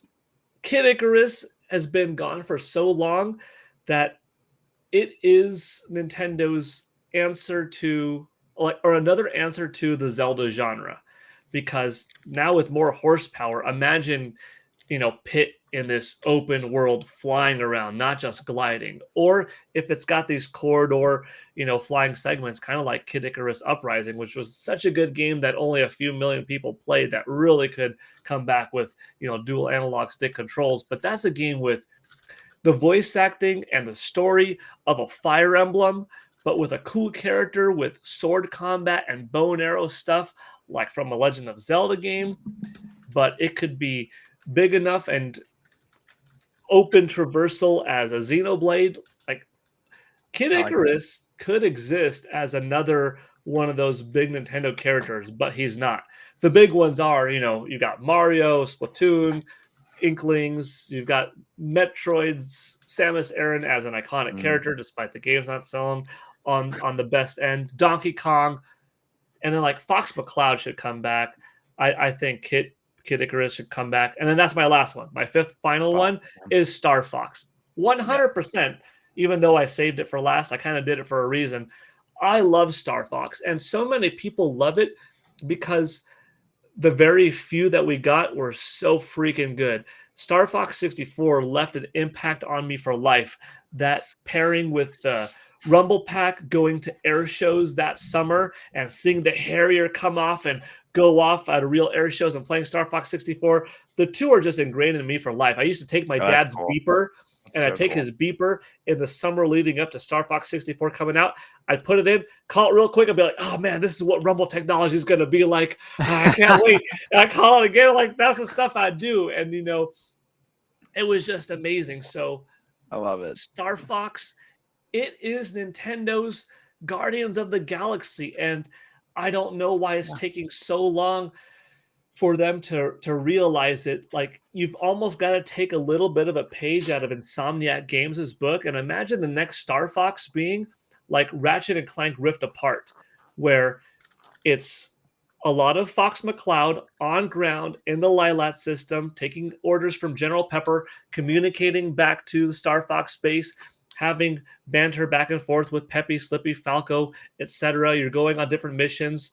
You're collecting different power-ups, different blaster, laser cannon, stuff that you've seen in Smash Bros. But then you're flying off into Arwing, and then you've got this badass music going through the Lilat system, and you've got these classic Do a barrel roll. do a barrel roll. It could even just be like a pilot sim. Like, you could just take a note from what's that? The new Star Wars pilot sim kind of game. Like Starlink did it really well. Yeah. So you got to have some on foot stuff because I would buy it for $60, $70. I don't care. You give me a 15 world shooter that's corridor from front to back and a couple of wide, all range mode. I'll buy it because I love Star Fox. But to capitalize on the cool factor of these talking cartoony characters, because a lot of people love talking animals. I mean, look at Ninja Turtles, look at Ratchet and Clank, look at a lot of movies that come out. Talking animals are cool, and like the Fox McCloud characters are awesome. With a cool style, whether it's a puppet style or an anime style, you launch that thing along with a new show. A show would work so well. A new amiibo line, man. Forget about this R-Wing having pointy edges, dude. And I've got pointy edges on some of these guys in here. That's how you do Star Fox. Online, 4-player, co-op, having the ability to go with 3 friends through the story mode at the same time for the flight missions, online aerial dogfighting versus mode. I hope Doug Bowser's listening right now. It's the coolest thing that they gotta do. It's how you make it. Can I make a suggestion, Paul? Because I love the idea, and I'm on the same exact page as you. I've been wanting a Star Fox that takes from Ratchet and Clank, maybe a stronger emphasis on space battles and space travel than Ratchet and Clank, but still having that kind of like, traveling this galaxy, different planets, a little bit more character and story driven, maybe than we've typically gotten in previous Star Fox games. But I'm really glad we didn't get this on Switch because I want Switch 2 to have a speaker on the controller. And I want to hear the characters' voices talking in the comms. Yeah. Come on, Fox. There's a bogey on you. All I have to do is sign up to the Nintendo Switch Online voice chat app on your iPhone or your Android, and then you too could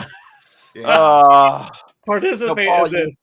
You brought up the idea of the TV show or the game promoting the TV show or vice versa, right? And then there's a case study. There's a very recent case study that is very possible and very it can work with Cyberpunk, the Cyberpunk anime. Oh my gosh! I think Cyberpunk Edge Runners single-handedly brought that game back to life for like a while because the initial launch of Cyberpunk was a very big disaster, unfortunately. But they patched a lot of that stuff, and the game is it's very good. It's fantastic. The DLC is great, but a lot of people who were in that initial wave lost out, like stop. I know I was one of them. I revisited the game after watching the anime, and I was like, oh, this game is fixed, and I'm actually having a good time with it. Because my first I was streaming it. It was so bad. I could not play through it. But the point is, though, it's very you do a Fox or you do like a Fox anime or Star Fox anime, right? Or any kind of television show that has like a little bit more deeper meaning than just like kind of how they did the Mario movie. Like, not saying that the Mario movie is bad. I'm just saying the Mario movie is very surface level. You do something that gets that really hits that deeper kind of audience. I think anime would be a beautiful style for that. Just like an epic space opera. Yeah. Well, and you could also use the, oh my God, what is it called? It's on Disney Plus. There's a series. I think I brought this up on the podcast before. There's a series of Star Wars episodes. They're all independent of each other, but they're all done by different anime studios. Visions. Star Wars Visions. It's on Disney Plus. It's very good. Definitely recommend it. But you could do something like that, and I think it'd be a really successful series. Not necessarily doing the separate episodes. I'm just saying like the different anime styles you could do is kind of endless. Anyways, I found it really interesting that you brought that up, Paul. And I think that's a excellent marketing strategy for sure. And again, I hope Doug Bowser is listening. That did, and to your point, Favlam, that didn't just work for Cyberpunk. There was a massive boost in sales for Fallout 76 and growth in Fallout 76 users. A game that's not as I didn't even think about that, and that's even after more the Fallout relevant. show. Yeah, because it just happened. So another great point. But Paul, I love your Fox idea. It's our Star Fox game idea. I want it so bad that it hurts. That game, like Mario and Zelda, are my two favorite franchises, and Street Fighter, like right there is my top 3 overall. But Star Fox, like if I had to pick a game that please be on Nintendo Switch 2, it's that one that I, envision. Because part of that is because I know there's going to be another Zelda. I know there's going to be another Mario. I am dying to see next gen high fidelity 3D quality beautiful looking Mario in this amazing world, because Nintendo's going to just be the cream of the crop when it comes to I hope you got that. No one laughed. Okay, that's okay. That's okay. I got it. Okay.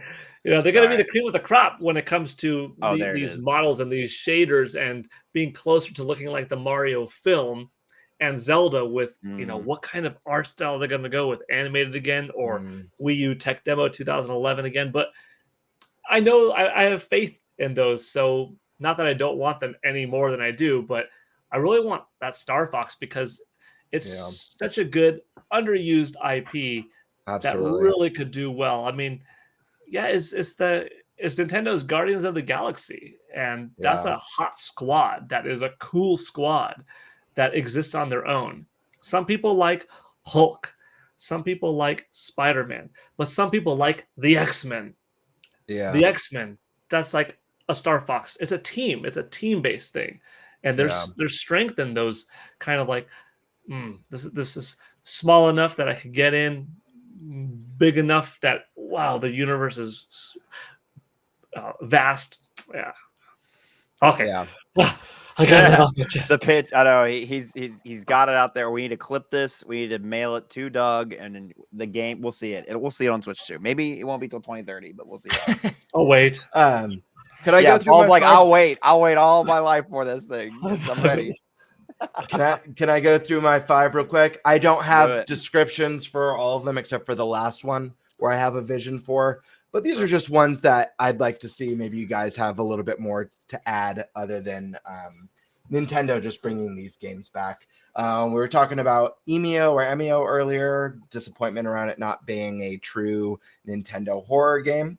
Eternal Darkness is, it's got a cult following. It's really neat. It had that sanity system in it that we don't get in horror because I believe they trademarked that system. They did. You're right. Yes. So if Nintendo was able to just get the rights to use that and somehow put a team together to revisit or even do a full-blown remake in the way that Capcom has done with Resident Evil, I think that would be sick. The next game on my list, or I don't know if you guys want to add anything to Eternal Darkness. I love the pick. I love the game. Yep. I'd love to see it come back. So totally on board with you. Hell yeah. Another one. Earthbound. And I'm not just talking Mother 3. I'd love to see a modern stab at the Earthbound series. I love RPGs. I'm a huge fan. One of my most anticipated games for this year. Not a Nintendo game, sadly. Echoes of Wisdom is my most anticipated game of the year, just to be fair. But probably my second is I can guess it. Metaphor ReFantazio. Yeah, from the creators of Persona 5, 4, 3. I think Persona has really made the kind of modern day setting RPG really cool and neat, and thinking about Nintendo kind of applying some of the things that we've seen in that, some of the social mechanics. I mean, they bled that stuff into Fire Emblem with 3 houses, and that was sick. For me, that's the best Fire Emblem game. So I'd love to see them do a modern take on Earthbound and see all the cool kind of social elements and neat little things that they'd come up with in today's gaming age. Next one, this is kind of an odd one maybe, but Sin and Punishment. The last one we saw was on the Wii, but I don't want an on-rails Star Fox game. I want what Paul Gale pitched. So for on-rails and Nintendo to do something fun and experiment with, I'm choosing Sin and Punishment. Just a cool little game. I know it's a lot more niche, a lot less people play it, but if they could do something really cool with it, something neat, maybe it's even a budget title, but I would like to see that one come back. I had Star Fox on here, but I'm not going to go over that one because Paul did. So instead, I'm going to swap it out last minute for a NES Remix 3 or SNES Remix. Now, we just got Nintendo World Championships coming out, and I think that's really cool. But if I had to pick between the two, I would have loved an NES Remix 3 or a Super Nintendo Remix, and just see like all the wacky things that they could do revisiting those games that we grew up with, or some of us grew up with at the very least, and played, and adding some online cool multiplayer elements. That would be really fun. And then my last one, and this is the one where I kind of have a pitch for it, and I feel like this might be a little bit divisive because I feel like a lot of people won't like this pitch. But this is just me. F-Zero. However, I would love to see a brand new take on F-Zero. And this is something that I pitched to Andres, I think like 2 years ago on his podcast. And he thought it was really cool. He said, I think it should be a separate game, but he thought it was really cool. And I feel like Captain Falcon has become more famous than the F-Zero series because of Smash Brothers. We all know Captain Falcon is a bounty hunter, kicks ass. But we never get to experience that in games. So I've bounty hunter, but yeah, actually, I think there you go. That, but that's cool. Fair enough. See, there you go. So I would love the idea of a game that's built where it's a mix of racing and a mix of the bounty hunting. Think like this big cyberpunk kind of sci-fi open world Forza Horizon, where you're just out in this big open world, entering races, entering Grand Prix, but it kind of has a little bit of that Batman Arkham City, Arkham Asylum element, where you're countering and kicking ass, and it has a little bit of like cyberpunk noir storytelling. Maybe when you're driving, it has this cool narration overlaying the setting where it's Captain Falcon talking about his last case or his next case, or some broad sitting in the bar meeting shady figures. And there's this really cool dark noir cyberpunk bounty hunter setting that ultimately leads to this huge Grand Prix corrupt corporate takedown, whatever. I haven't fleshed out the whole story and stuff, but I love this Forza Horizon, the idea of this Forza Horizon open world, just randomly entering these crazy street races and taking out thugs and criminals and corrupt whatever. I think it's really cool. And the cool like counter system, and actually seeing Captain Falcon punching and Falcon kicking his way to victory. Totally. There was a cartoon show back in the day, but didn't really focus on Captain Falcon, but it was called F-Zero GP in like the early 2000s, 2002, 3, 4, 5-ish, but 100% on board with that. Showing his moves, punch, kick. Oh, man. Yeah, Forza Horizon meets the Batman. I can't say Batman. First it was Bartman, then it was Batman. Batman. the Arkham series meets Forza Horizon, I think would be sick. So you get those two sides of it. And maybe you want to play in race by race by race as an option, like maybe after you unlock them, but have the grand game be this grand game. Yeah.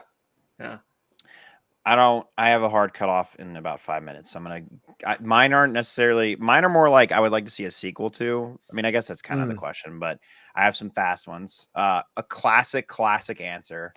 Banjo and Kazooie. We gotta get that. We gotta get that three.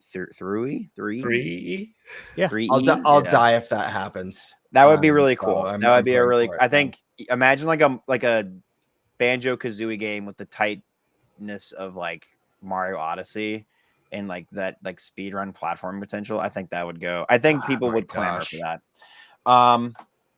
Next up, a sequel to the Pokemon Coliseum game series. I think these are a very strong series. They're very different in the core gameplay loop.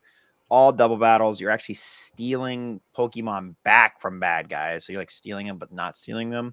I think there's a lot of cool features in this one that really made this game stand out for me.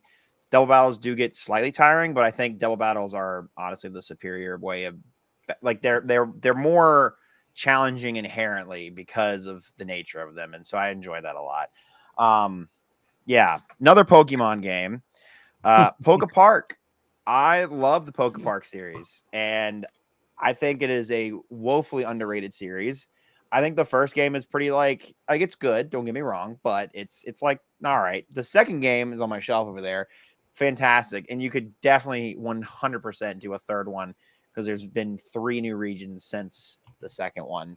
3, 7, 8, 9, yeah. So you could easily incorporate a ton new Pokemon, make it feel really good. It's a cool game. 2 more. Mario Sports Mix. Really enjoyed this game. I remember getting this for my mom got me and my brother this for Valentine's Day growing up. Very fun. Get all the sports you don't got on Switch Sports or what we haven't made an individual thing about already. But the dodgeball in this game is what I loved the most. Dodgeball and the hockey. Those are the 2 most fun ones. Sequel to this would be pretty cool. And maybe that could be a launch title gimmicky type thing for Switch 2. I don't know. Just an idea. Last but certainly not least, dude, Nintendo Land fucks so hard. Like it is so underrated, and it is a shame that it came out on the Wii U and we haven't gotten a sequel to it because this is an awesome party game. Every game in this game slaps, except for maybe the single player. But even the single player ones are fantastic. Like every game in this game is fantastic, and you will have at most at least a good first impression of. If not, you're going to play Mario Tag. I think it's called Mario Chase for literal hours. Dude, this game, it is criminal that it does not have a sequel because man, it deserves one. That's such a great suggestion, Flam. Yeah. Mario Chase. Those would be my 5, at least based on what I have on my shelf. Sorry, go ahead. I was just saying that Mario Chase game in there, weeks of fun with friends. We'd get groups with 5 of us together and just play the shit out of that game. I think my favorite feature was the fact that you had a little like selfie cam, like you were a little streamer, but the camera was so bad.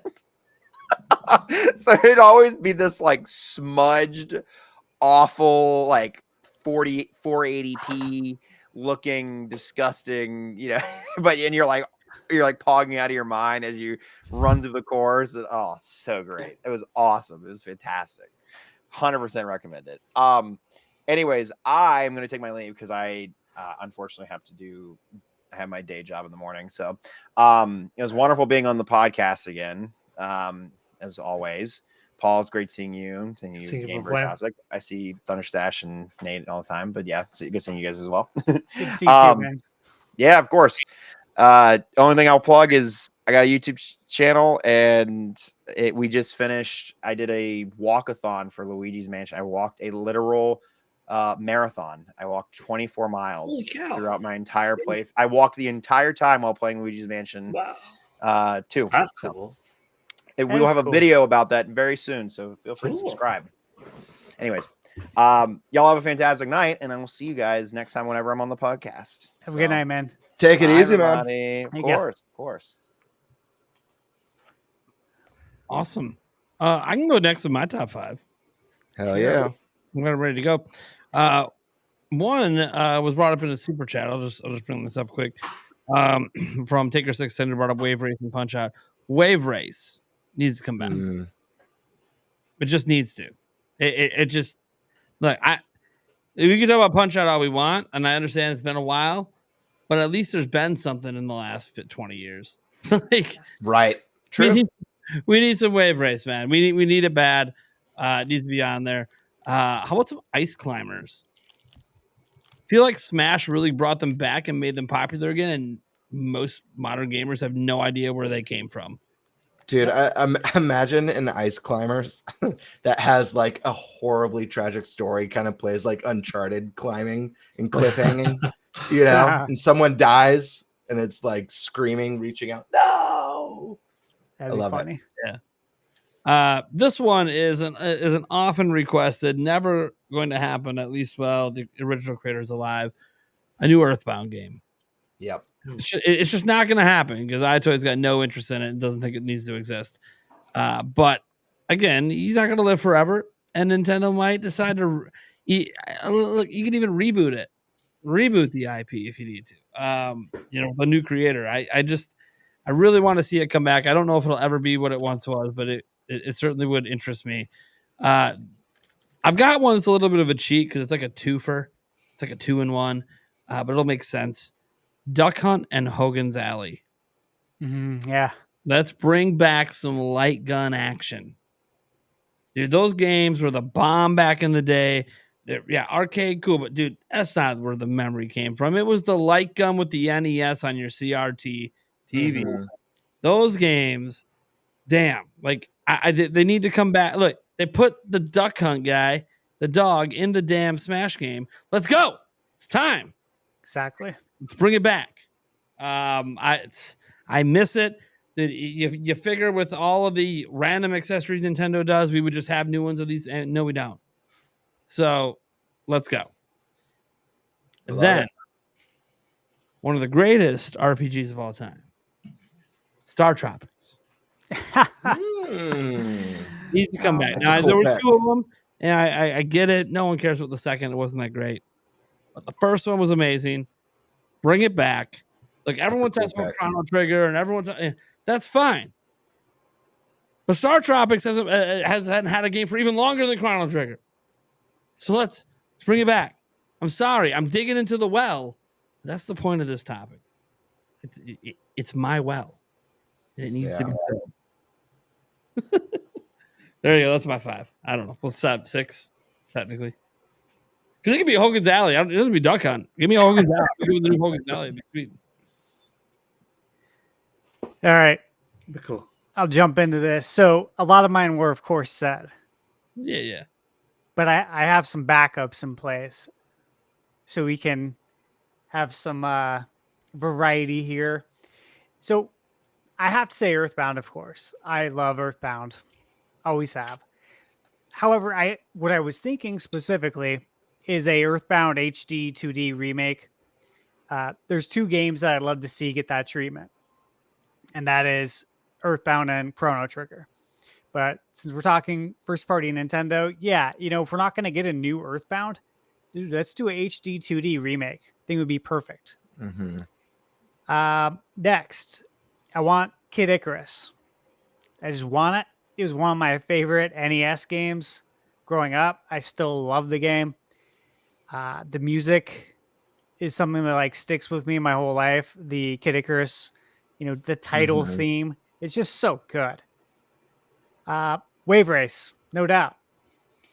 I absolutely love Wave Race. And, I agree with you, Paul. I said this actually probably a few episodes ago that I believe Nintendo doesn't release other racing games anymore.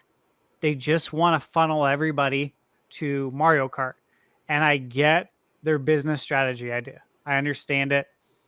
So I know the odds of getting this, especially a jet skiing game, because I don't think jet skiing is as popular as it was in the 90s and 2000s today. Although I wish it was. Should be. It should be. I agree. It should be.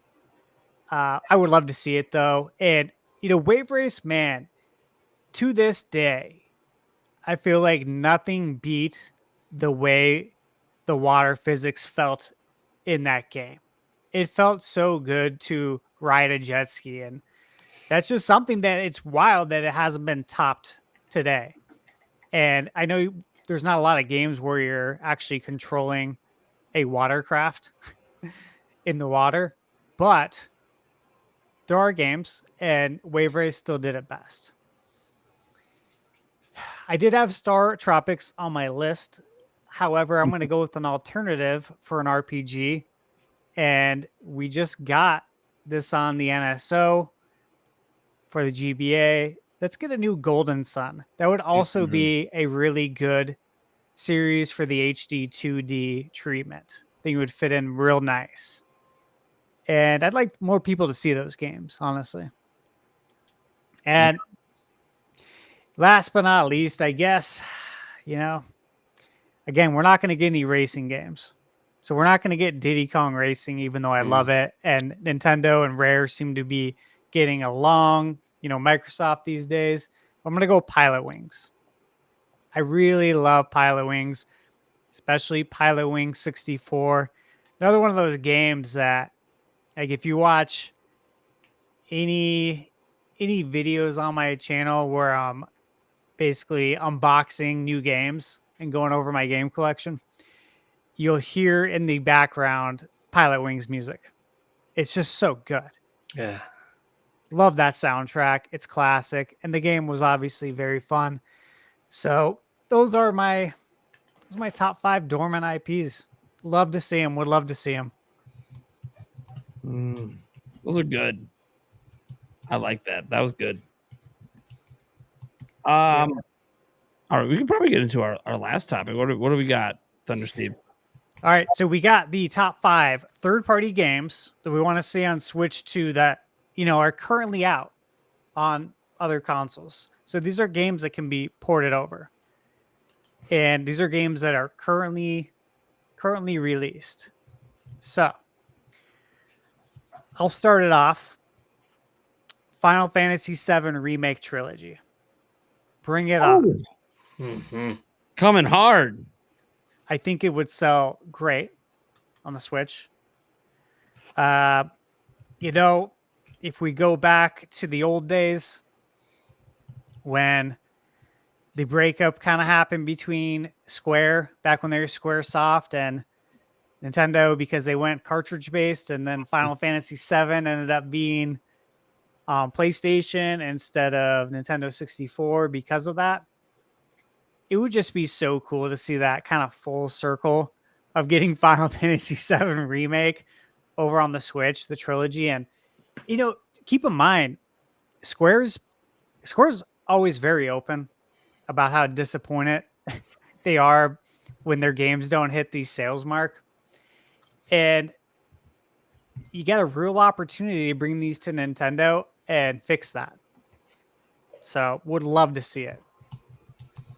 My next one, I think I'll go with the Resident Evil remakes. Resident Evil 2, 3, Resident Evil 4. They can all come to Switch. And do we know what the next one is? Is it Code Veronica they're working on? Is that the latest that we heard for the next? I believe that's the root. I feel like I heard it was either Zero or Code Veronica. Yeah. So look at that again. Nintendo and Capcom, they have a great relationship. It makes sense. And just port them on over. Why not? They're going to sell, and I would love to have them. And I love the Resident Evil games, so that'd be great. Here's one from Rockstar I'd like to see. We have Red Dead Redemption, okay? Bring us Red Dead Redemption 2 running at 60 frames per second, because you can. I truly believe, not knowing the specs of the Switch 2, but if you had Red Dead Redemption 2 on the last gen consoles on PS4, and the Switch 2 is going to obviously be more powerful than that, I think we can do 60. Between that, the more powerful hardware and the DLSS, I think 60 can be achieved. Now, if you guys don't know, like, we don't have 60 frames per second for Red Dead 2 on any console. They never patched it. They never did a PS5 boost. They never did anything for Xbox. It still runs at 30. So I think it would be hilarious if the only Red Dead game, Red Dead Redemption 2 for Switch, ran at 60 frames per second. If that was the one that runs the best. Yeah, but the thing is if like they're gonna actually have to port it over or kind of like build some things possibly from the ground, not from the ground up, but I think it would be more than a port if they brought it over. I think the opportunity is there to make it 60. Whereas Red Dead on PS4 and Xbox, they haven't touched it. But with this, you have an opportunity to give us 60. I think that would sell amazing. All right. Next, I got to go with Kingdom Hearts. Kingdom Hearts. I mean, come on. When Kingdom Hearts was first announced back in the day, it came out on PS2. I remember seeing this and I'm like, man, this would just be so perfect on a Nintendo console. This would sell so well on Nintendo. It's unfortunate, I always thought at the time, that it's only on PlayStation. Even as a kid, like I was in high school. I'm like, this is a missed opportunity. I knew it was immediately. It's like, come on, Disney and Nintendo. This is perfect, man. And we don't want the cloud version. Everyone knows that. Nobody wants the cloud version. We want Kingdom Hearts. We want them all. And we want them to be physical as well. So that would be cool. Again, easy money right there to bring that over. And then last but not least, I think I got to dig in to the Microsoft well, because I do think we're going to continue to see Microsoft explore other platforms, especially Nintendo. And I guess I got to go with, there's two first-person shooters I'm thinking of, but let's go with, bring over Halo. Why not? Bring them all over. People will buy them. I think it would be really interesting to see. It's, Halo is no longer the Xbox flagship. It hasn't been for some time, in my opinion. And so it's not like Mario going to PlayStation or Zelda, or God of War coming to Nintendo. It's not on that scale. It's still a big deal, though. So I'd love to see Halo come over. Those are my 5 games that I'd like to see, and I think most of these could happen. Paul, what do you got? You said some of mine, but I'm going to come up with... I do have some other ones. One of them you didn't say, fortunately. A couple of them you did, but I agree. So, first up, I'm a huge Street Fighter guy, so I need Street Fighter 6. Am I double or triple dipping? Yeah, whatever. I want my Street Fighter 6 on the go. I think that there could be something unique if Nintendo has, Sheik as a playable character or something. I don't know if they're going to dive into that, because they currently don't have any console exclusivity like the Soul Calibur 2 days or the Soul Calibur 3 days with Yoda and Darth Vader. So, they don't have that. They are getting Terry Bogard from Fatal Fury into Street Fighter 6, but that's still it's going to be on Xbox, PlayStation, PC. So I don't know if they would have something like that for a Nintendo release of it. Maybe not, probably not, but at the very least, Street Fighter 6 portable mode, and for people that are new to it, a whole bunch of stages included and all this other junk. Next up, it's kind of older, but it's another Capcom game, because I think there's something you could do with it, and that's Devil May Cry 5. Not special edition, but like Link edition or something. I eat up whenever Nintendo allows a third party access to Zelda stuff, like when they let Sonic the Hedgehog dress up as Link on Wii U and go through with Hyrule music, in Monster Hunter, letting your character dress up as Link. In it was Diablo 3, the Ganondorf pack. Skyrim, being able to get the Master Sword and Shield, giving Bayonetta 2 a whole bunch of Princess Peach and Star Fox, Fox McCloud, Link costumes. So, including the Arwing in it. So, Devil May Cry 5, it's older, but if you have Dante, inclusion of, we had like the Mega Man, Power Blaster power up. So why couldn't it have a cool Master Sword or Link garb tunic, something small like that, a different skin? So we know that it's not like a rated M thing holding them back. They would do it. It just doesn't make sense. Is it popular enough of a game that's older that would still be worth anything? And that's part of the problem. That's part of the problem that Wii U had, was like, yeah, we get Batman Arkham City. And that thing came out a few years ago. Well, now we get Assassin's Creed 3. But so it was a little bit of that. And then like Devil May Cry 5, it's not even a PS5 game. That's a PS4, Xbox One game. So it doesn't matter as much. But with some Nintendo incentive in there, it could. Next, this is something that Nintendo Switch already has, but I would like these two companies. Actually, it's the one company. It's Warner Bros. For both. Mortal Kombat 1 and Hogwarts Legacy, free upgrade.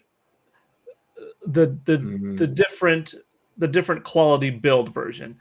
A lot of the games that run on Nintendo Switch, they run just fine and competently so compared to their PS4, Xbox One counterparts. I actually like Doom just fine on Nintendo Switch. Dragon Ball Fighter Z, another one, just fine.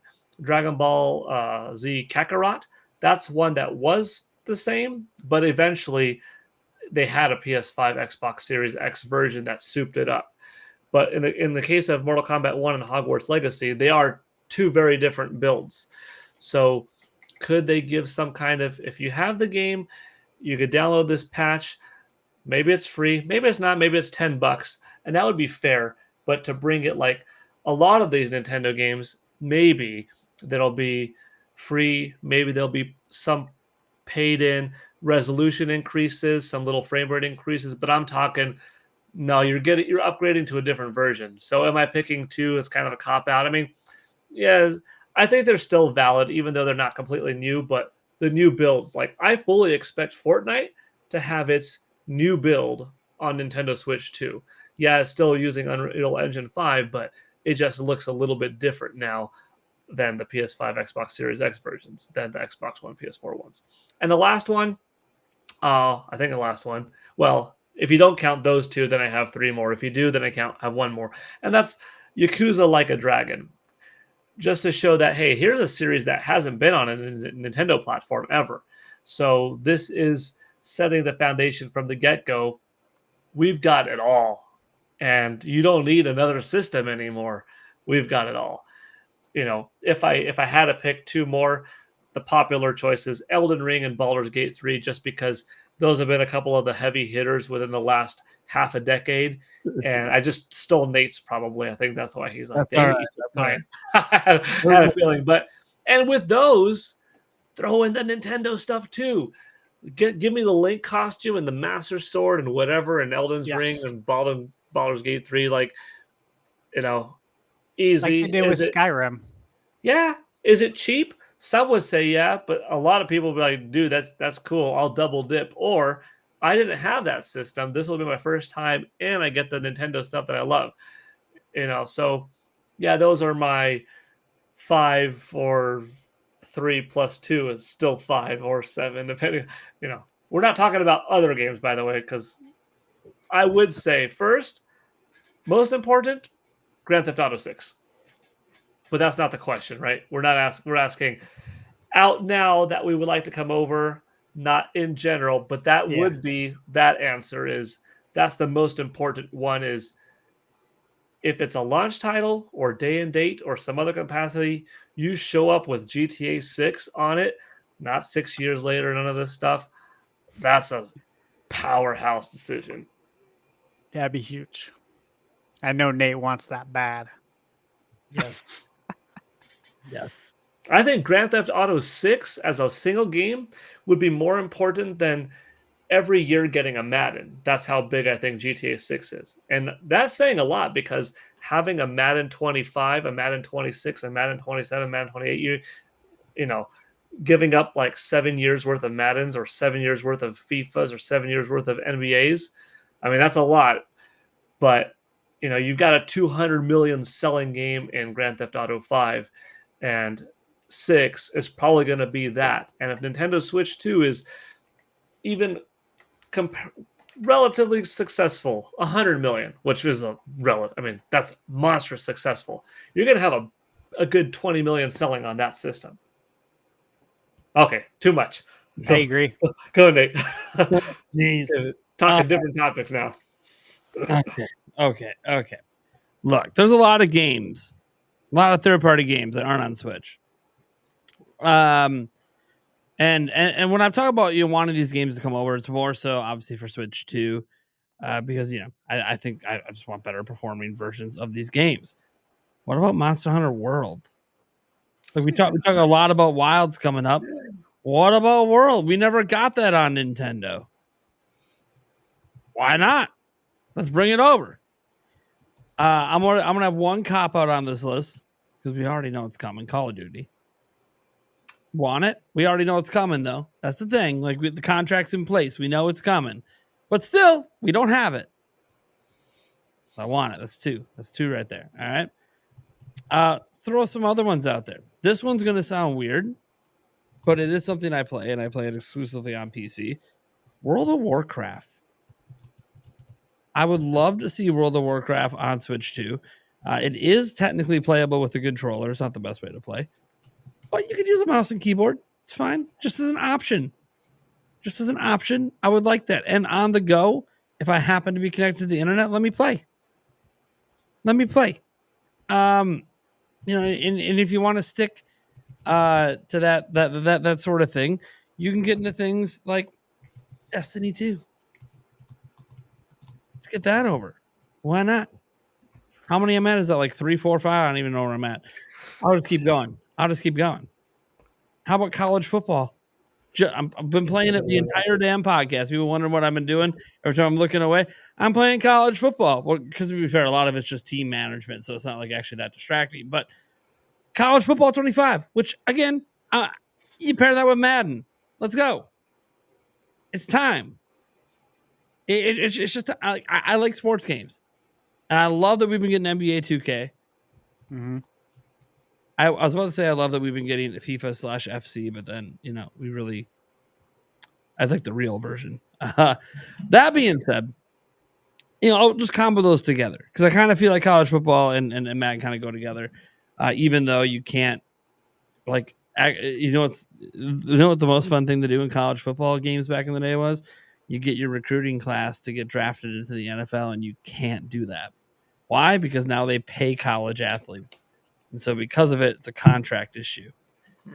Thanks! You made the game worse by paying. It's okay. The college athletes should be paid, especially with how much money the school makes off of them. But anyways, and most of the money comes from like sponsorships or whatever. And if Nike and they want to throw their money away, that's their choice. But to go with a fifth one, I was thinking long and hard about this.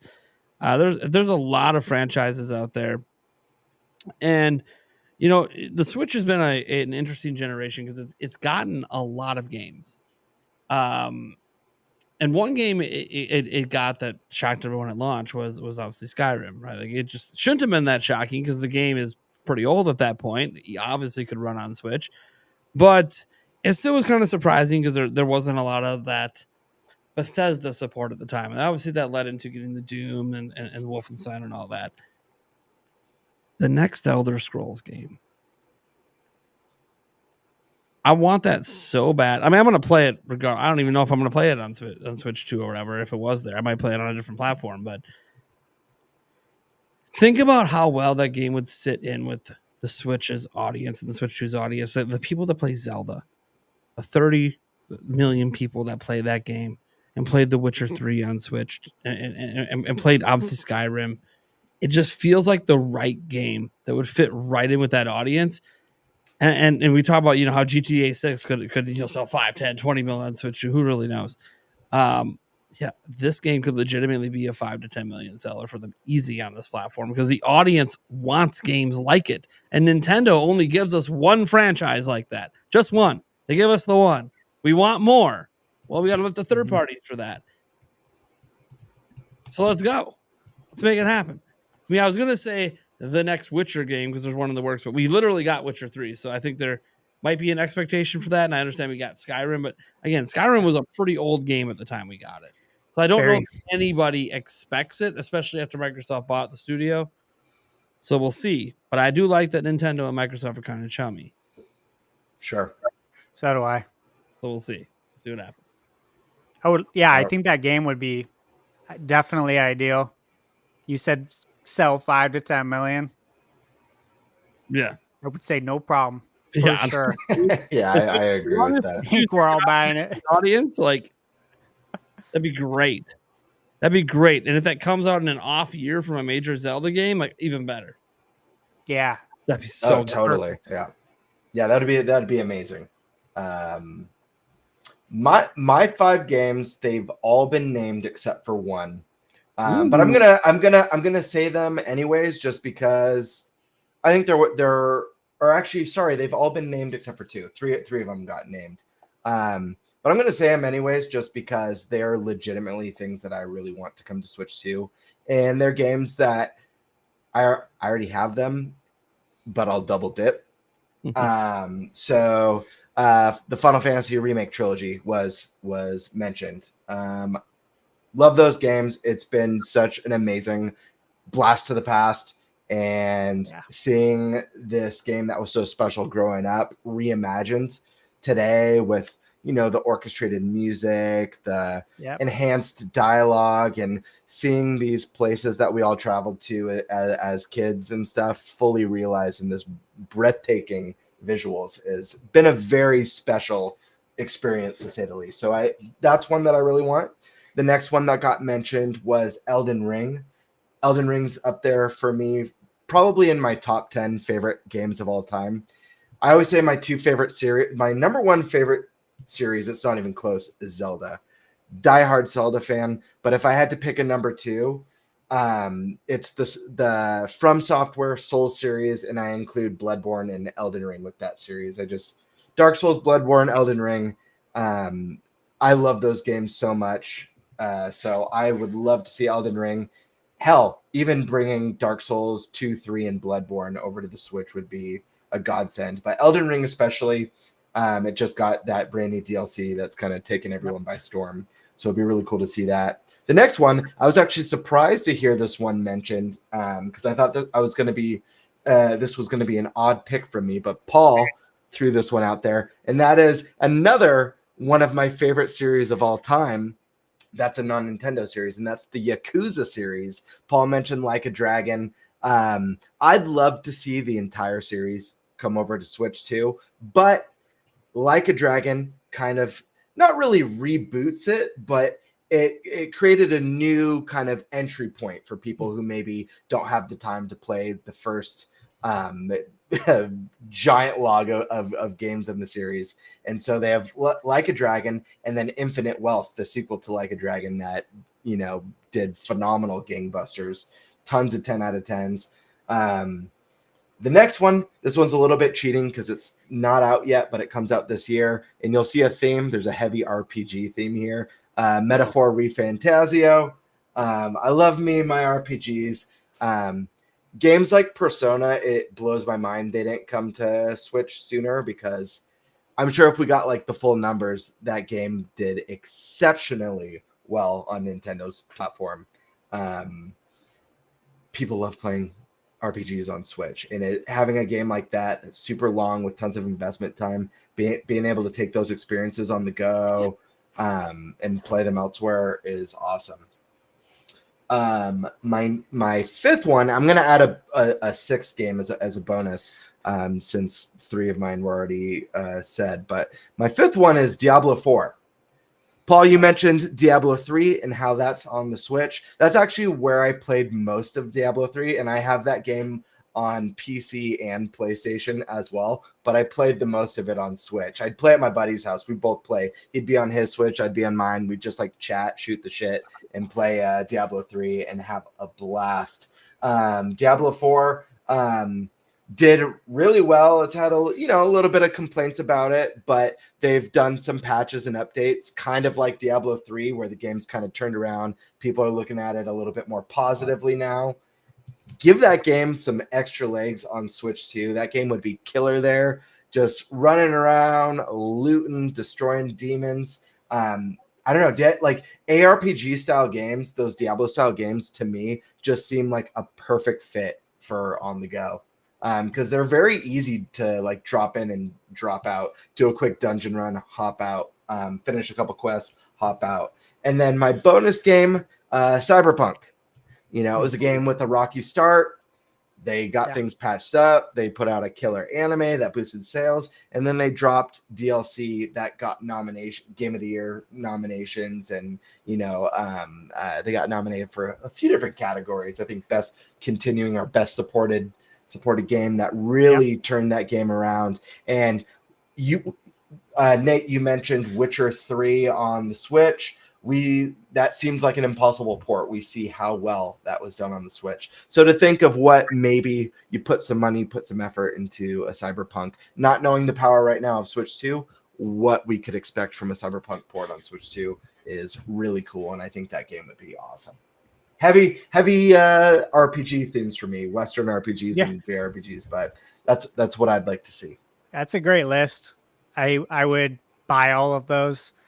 And just to add on to what you said about the Final Fantasy VII remake, it has been very, very special to revisit these characters. The story was always just so good in that game. The soundtrack, hearing it orchestrated, seeing these locations come to life the way they have, because this is a very grandiose scale game. Like seeing some of the vistas are just like, oh my God, this is wild. Like I had to show my girlfriend screenshots. I'm like, babe, this Final Fantasy VII on PS1. And I'm showing her like a picture of Cloud and Barrett. I'm like, here they are now. She's like, are you kidding me? I'm like, yeah. Like, so that's why I get like a little giddy playing this game, because this is wild. Like, this is not something you can even imagine as a kid. Like, it's scaling to where it is today. And it's just been so special. Like, I poured in over, I think about like 230 or 40 hours into Rebirth. And like, I pretty much like went on a social media blackout, and I kind of planned to when Rebirth came out. Cause I'm like, I don't know if I'm ever going to have the opportunity to do this again with a game. We'll see. But oh my God, I would not trade that time I got with that game. It's very special. So yeah, you nailed it though. You nailed it. It's been a very special experience. Now we need that for Ocarina of Time from the ground up. I agree. It's beautiful visuals. Perfect. Update the story, incorporate the voice acting. Think about I love Tears of the Kingdom and I love Breath of the Wild. One of the elements that I like less from these last two games is, and I think the music is still good in them, but it's a lot more subtle and it's not as as grand.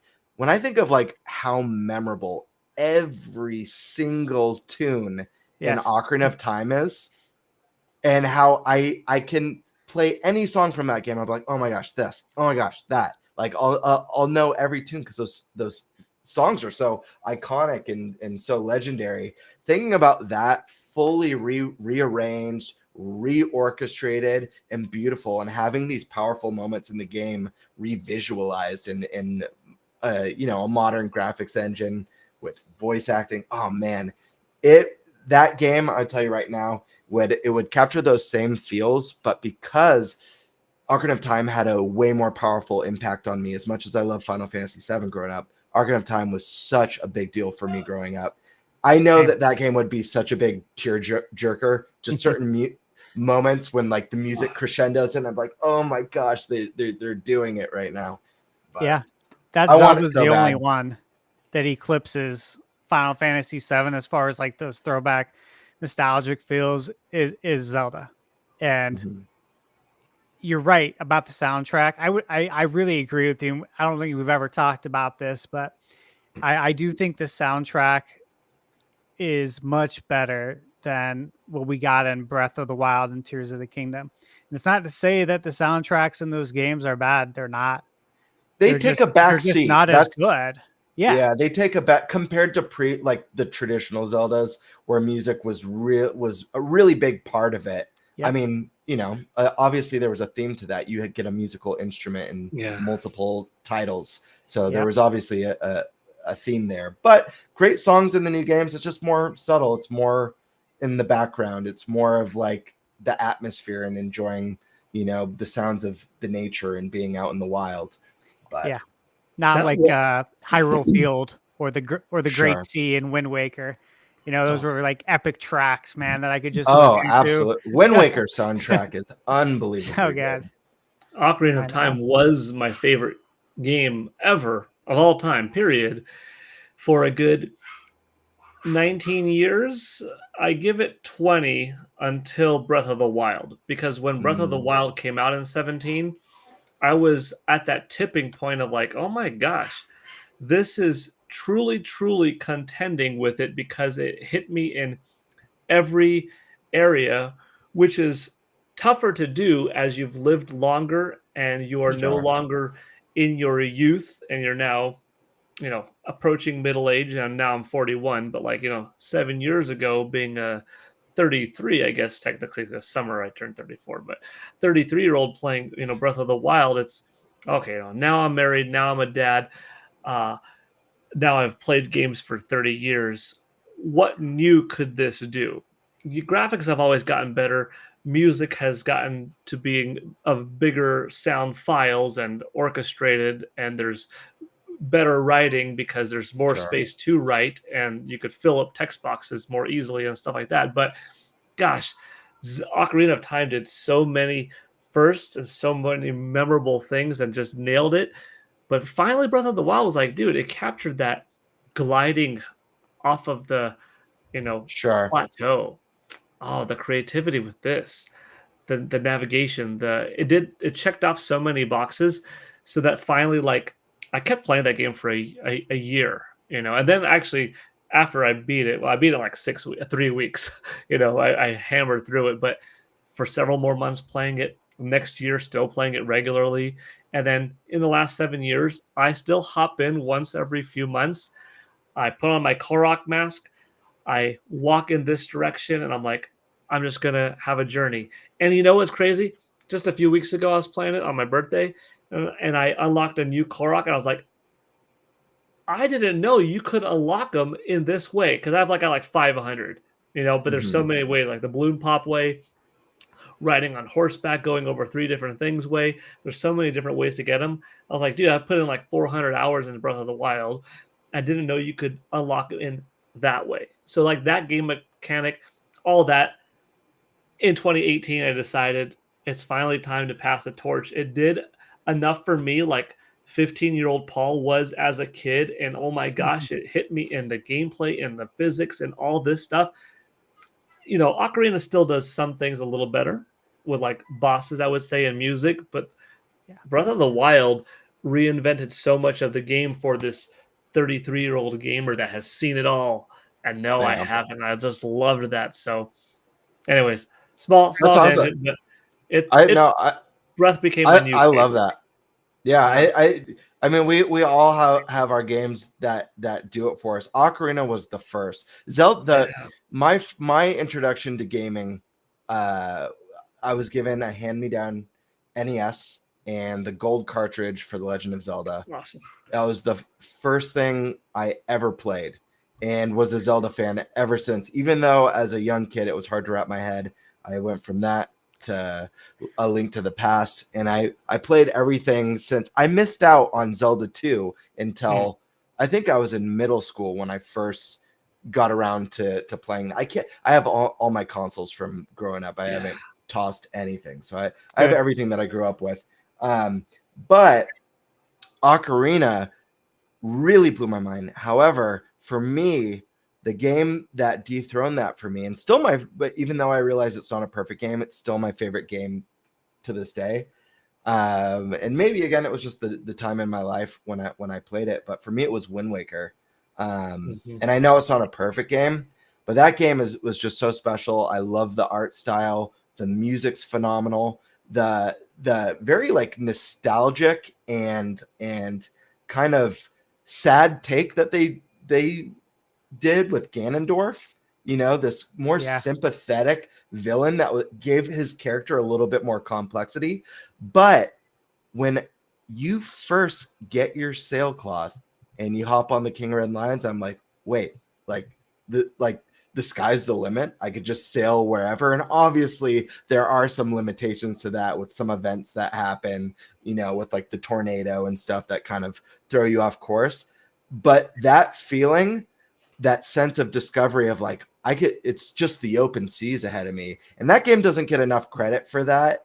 I felt that feeling again when I played Breath of the Wild, but I feel like because I felt it for the first time, I had never played anything like that at that time. When I stepped into that, I'm like, wait, I just hit the seas and I could go. And the mechanics that carried over to that, with the gliding and stuff, we experienced that in Zelda. That was the first one. You get a little bit of it with Majora's Mask when you shoot out of the pods and as the Deku and kind of glide down. But the Deku Leaf was really the first gliding mechanic. That game was just really, really special for me personally. Yeah. Sorry guys, I could talk Zelda all day. We could. Oh yeah, we all could. Pass every week, and I'd never get bored. Same. I'm serious. All right, everyone went then? Yes. All right, let's get to our super chat questions in. For those who don't know, you guys can super chat in for our Q&A towards the end of the show. We have a handful here. Let's get to Vanata712 who said, remake, new game, and cancel. The game franchise version of FMK, F-Zero, Star Fox, Earthbound. Ooh, that's a good one. Damn. Wow. I remake F-Zero, I kill Earthbound, and I have a new Star Fox. I'm the same with Gale, painfully so, because I would Earthbound was on my list for dormant games I'd like to see come back, but I pitched my remake idea for an F-Zero that works in modern times. I really want Star Fox and Earthbound. I love you, but in this round, you gotta go. Oh, jeez. You guys are evil. Who you gonna kill, Nate? I can go. Yeah. So, look, I said it earlier. I'm going to say it again. New game, Earthbound. Done deal. We need it. People don't know what they're missing until they have it again. Remake?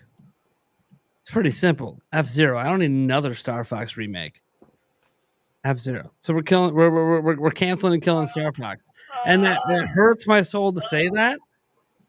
But look, I'm going to be honest. I haven't had Star Fox since what? 0, and I don't miss it.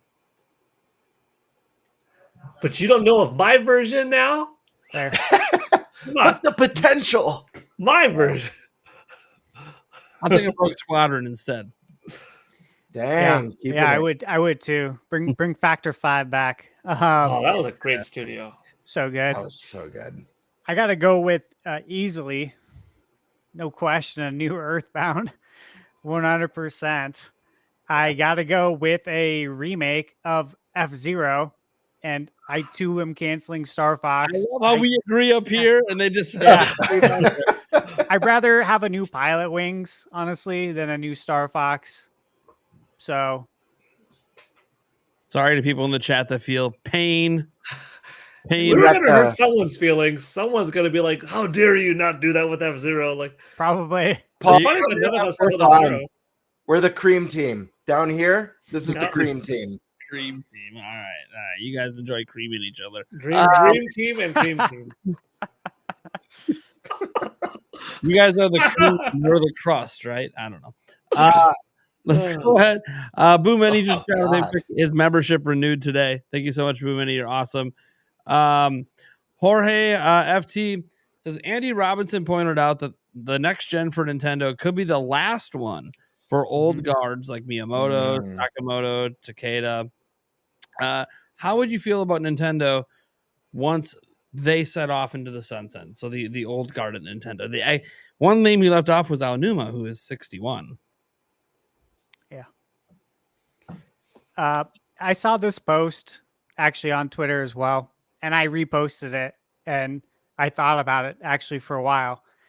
And normally, I think it's natural for all of us to probably feel a little bit of sadness, a little bit of nostalgia, all those normal feelings. Anxiety. But well, no, actually not that one. And I'll tell you why, because I'm really, really confident at the knowledge transfer that's been happening at Nintendo, the way they've brought in all this young talent and really taught them, how they do things at Nintendo. All these guys that we're talking about are still very hands-on. Like these guys still roll up their sleeves and work. Sakamoto literally just said today, "Hey, I'm involved in every aspect of the new Famicom, like everything, the story, the graphics, everything, the characters." I'm like, he was very emphatic. I know I'm the producer, but this ain't no normal producer role. Yep. I am touching the entire game. I'm like, okay, we get it. It's your vision. It's your game. We got it, man. Which is really cool. That's special because, when you get to, with a lot of companies, I think when you've been there a long time and you're working now in corporate, some people just put on the suit and come to work. These guys don't. They roll up their sleeves. They work every day. And I think they have, just with the culture there in Japan, they have a lot of pride in who Nintendo is and their footprint across the world.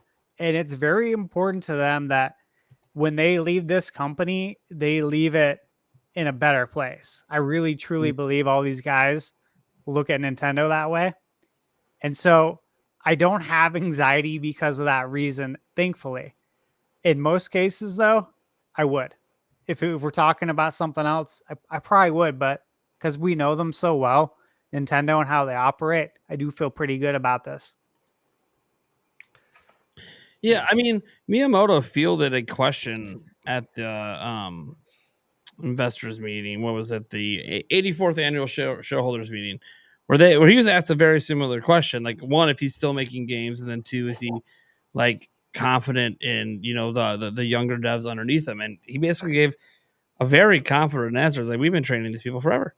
Like they know what they're doing. Like even when thinking like, oh, well, Aonuma is getting old. He's not going to do Zelda forever. Yeah, it's going to be Fujibayashi next. Like they already know. Like they already have the train set up. The same thing with Mario. You guys might only know the big names because we don't always pay attention to the new directors.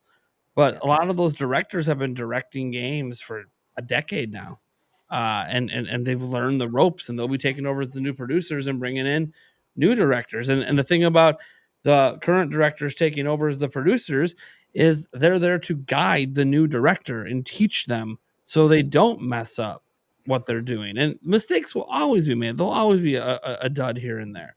When we're talking about the big IPs, Nintendo don't want duds. Yeah, they don't. They want those big IPs to keep being big, so they gotta make sure they're really training properly on how to keep everything fresh, but keep everything feeling right for the fans. And so I think I'm not so much worried about what Nintendo's gonna do because I think they're already set up for it. And even some of these people, like Miyamoto, feels like a lifer. So 10 years from now, end of the generation, if he's still alive, he's probably still at Nintendo doing something because that's just who he is. Now he's already stepped back. His identity. But and I feel like a lot of these other people, they kind of feel the same way. They might go into other roles, but a lot of them I feel like are gonna kind of be lifers. I'm cool if they retire anytime. I mean, they're all at retirement age, and they've probably made enough money in Japan to retire if they want. They probably have a nice, retirement package and everything. But I I kind of look at it as I'm not worried about what's going to happen with Nintendo, but the question was, how would you feel once they set off into the sunset? And it'll be sad. Yeah, That's the fact of the matter. It's going to be sad. These are icons that we all grew up with. Like, I fully, I know that the inception of Zelda was, with Miyamoto, but I affiliate Zelda with Aonuma. That's the face I've seen next to Zelda. Yeah, most of it, not my whole life. You know what I mean? So it's sad. It was like seeing, and this was less of a hands-on role, obviously, when it comes to the quality of our games or the games we get. I was pretty sad when Reggie stepped down, and he's just very sad. He was, he's just on the business side. Wasn't a developer at Nintendo working on the games. I was sad, and I still, Doug Bowser seems like a great dude, but there is a void that was left at Nintendo after Reggie left. And, we talk about the charm and personality that Nintendo has, and Reggie fit right in with that weird, quirky vibe that Nintendo's known for. That guy was out there, and to see him in a Nintendo Direct battling Satoru Iwata and as a puppet doing push-ups, Nintendo 61, Nintendo 62, and the Mega 64 skit, like, my body is ready, I'm about kicking ass and playing games, and like all that stuff. There's a void from that, and I don't know. Seeing these iconic faces, I think that Nintendo's capable. Like you guys said, I think they're gonna leave their legacies in good hands that have been, nurtured with the IP and guided, and all their wisdom, passed down. But I don't know, getting that Zelda reveal where you don't see Aonuma out there is going to be a weird thing the first time. You know what I mean? Yeah, so like even like the Reggie thing, a lot of that I give Iwata a lot of credit for that, because Iwata's the one who absolutely Iwata's the one who hired him. Iwata's the one who decided they were going to be a personality forward company. Sure, because Iwata very much put himself directly in front of fans. Created the damn Nintendo Direct and hosted it. Yeah, his weird banana skit. Yeah, where he's looking at the bananas thing. So good. And like then like the North American one would have Reggie eventually host it. And then Bill Trinan and stuff, but then they would still bring Iwata in here and there for certain announcements. And it was a very personality forward, very skit, very funny. And that entire era, obviously, like the saddest thing in my lifetime as a Nintendo fan was when Iwata passed away. Not just because it was cancer, which, that's a tough way to go. But how sudden it was, how they thought they had beaten it the year prior, and he was 51. He was set to lead Nintendo for another 20, 30 years. Yeah. We'd be talking now about, well, now, that was 2015. Okay, well, he would be just approaching 60, 61, and he still would probably just keep kicking for another 15, 20 years. He wouldn't even be part of this old guard, because he would just be going past it. He would even be beyond that until he decided to step down. And so that he was the hardest one to lose, because it felt like we lost him. Absolutely. When these other and his legacy is so bittersweet. Sorry to interrupt, Nate. I just want to add this. His legacy is so bittersweet because the Switch is Iwata's baby. Yeah. And it's amazing what the Switch has accomplished and become off the heels of, the lowest point Nintendo's had to face. It's sad that he's not around to see this success and see his vision. I knew you had that book. I knew it. Yeah, of course, man. But I think, it's bittersweet. I think you all said it.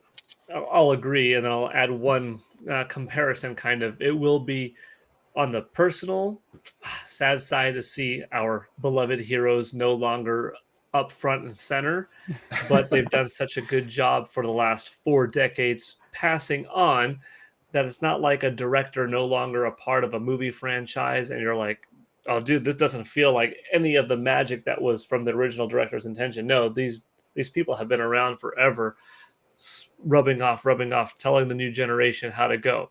But if you want to have a little bit of another comparison, I guess, if you will, we saw the switch between a 27-year voice actor in Charles Martinet go away into Kevin Afghani. Yeah. So, and Nintendo handled that well. The vast majority of the people playing Super Mario Bros. Wonder probably didn't necessarily know. The few million glued in that are online on X and YouTube and Instagram and all this kind of stuff that's reading it are the ones that, it's me, Mario, hello. And then, it's me, Mario, hello. So slight of a difference that most probably didn't feel the impact. But for me, now I'm also biased because Charles Martinet and I are in real life personal friends. I mean, I've had the pleasure of calling him that for like 20 years. So that hit me harder on a personal level because for him, I want success. For his well-being, I want him to do what I know he loves. So that was hard. And as a fan, since I'm so glued in also, it's like, I'm also a little bit concerned. Is it going to be as good and stuff like that? Now, if I try to remove myself from the bias of, calling him a dear person in my life and as a longtime fan of his as well, before I even became a friend in just liking the way Mario sounds, Super Mario Bros. Wonder was just fine. Mario sounded good. Luigi sounded good. The little snippet that we heard of Wario and Waluigi in the upcoming Mario Party games, like, it's going to be fine. And that's one small component. I mean, an important component, but that's just the voice acting component. Nintendo's not going to flub it in all the other parts, in the art direction of Zelda, in the lore of Zelda, in the story of Mario, and the visor stuff of Samus Aran and the Donkey Kong fur texture. Like, it's going to be fine. It's just going to be, it won't be noticeable, probably, was what I'm saying for most. But for us, there will be that attachment of my fan. But you've probably seen people go. I saw Perrin Kaplan being mentioned. Peter Main, that's another one that the modern day Nintendo fan probably doesn't know who Peter Main was. Howard Lincoln, Minoru Arakawa. These are folks that I've met at early E3s that, look at 20 years later and you've got, 18-year-old fans that don't know who these people were when they retired 4 years before they were born. And Nintendo's operated just fine. It's also one of the things that I was always like, you know what? People make a little bit too big of a deal of, oh man, no one could do Smash Bros. Without Masahiro Sakurai. Not true. Enough of his DNA has been put into, I'm sure, enough people, and there are enough other different types of talent that it might not feel exactly like his last 4 entries in the series, but there's enough of a different quality of good that it's kind of going to be that shift of, you loved Ocarina of Time for Miyamoto and you loved Twilight Princess for Aonuma, and are they really that different, or did one transition well into the other? And the Zelda we're getting today is as good, if not, better. Also part of modern tech advancing with it than Ocarina. But, the Smash Bros. Will be fine also when Masahiro Sakurai, retires, steps down completely from it. So good question, but yeah. Yeah, that is a great question. I'll be more sad when they die, just because. That's gonna be that's gonna be the rough. That was I cried that day. That they die before me, and I don't mean that to be mean. I mean because they are 20 plus years older than me. That I hope that I don't die before them, but I'm assuming I'll be alive when they pass, and that's gonna be harder for me. Even if they live their full lives and got to live to a ripe old age, it's still gonna be harder for me when that happens than when they step down, or if they ever step down. Because just losing those creative minds, losing it'll feel like losing like part of myself, like a family member, because the things they did in their creations and growing up, that's going to be rough. But them stepping away from Nintendo and having new people take over, that to me, I think is already been happening and transition well. I mean, just look at Miyamoto. He basically doesn't really make games anymore. I know technically he was involved with Pikmin 4. I get it. He actually was involved in the game. But you see what they're doing with them. They're using it for promotion. They're using it for negotiations. They're PR. Table flipping. He's still an important member. He's still on the board. There's things he does that we don't know, that we won't know, because that's just what the board members have different jobs and different things. But he's not on the ground floor necessarily making games anymore. And that's okay, because he's transitioned Zelda and Mario and everything else a long time ago. Now I'm sure whoever helped him on, I'd have to go look at who the director was on Pikmin. I'm sure he was helping with that to transition that franchise to a new person to take over. So I think everything is in great hands. And I think it's just more sad to think that, man, they're getting old and it's the end of an era. And that era is really, these are like the kind of the people that were the foundation that built Nintendo as a gaming specific company. It kind of reminds me, just to end on this, about two things, like sports and movies. Sports, when you see a guy like get drafted and then you see him retire, and you're like, oh my God, it's been 20 years, it's been 15 years. And then with movies, I mean, we could liken it to some of the recent Star Wars, but seeing the beginning with A New Hope and then seeing the end, right? And it's like, it's over now, like they're gone. Yeah. This story, the chapter's closed. That the Indiana Jones, if you saw the last one, you're like, yeah, this is it. Like, this is it. He's hanging up the hat. Like he's at the age. Why did he reach back and grab the hat? I know. We've talked about this before, but it's like that. Like, it doesn't feel good. Yeah. Because it also causes, for me, some introspection at like life, my age. I'm just like, God, like, where's time going? Yeah, seriously. And not to take this to a more selfish place, but you ever think about all the amazing Zelda games you're gonna miss out on when you're gone? No, I do. I do. I swear to God, I Dude, do. I have before. I brought this up on a live stream once, that I'm like, look, the next Zelda game is going to come out. Gosh, I'm going to be almost in my mid 40s. And the next one after that, I'm going to be 50. The next one after that. Okay, so I've got maybe, if I live till 70 at least, I've got like 3 or 4 big Zelda games left. And I'm like, holy shit. I know. I think we're probably around the same age, Nate, because I have the same exact thoughts as you. Like, literally, there's like 20 Zelda games behind me and less than 10 probably ahead. Yeah, we're on the opposite end. Yeah, and I have this weird irrational fear that it's going to be like launch day for like the biggest, most epic, amazing, groundbreaking Zelda game ever, and something's going to happen to me on the way to go pick up my copy.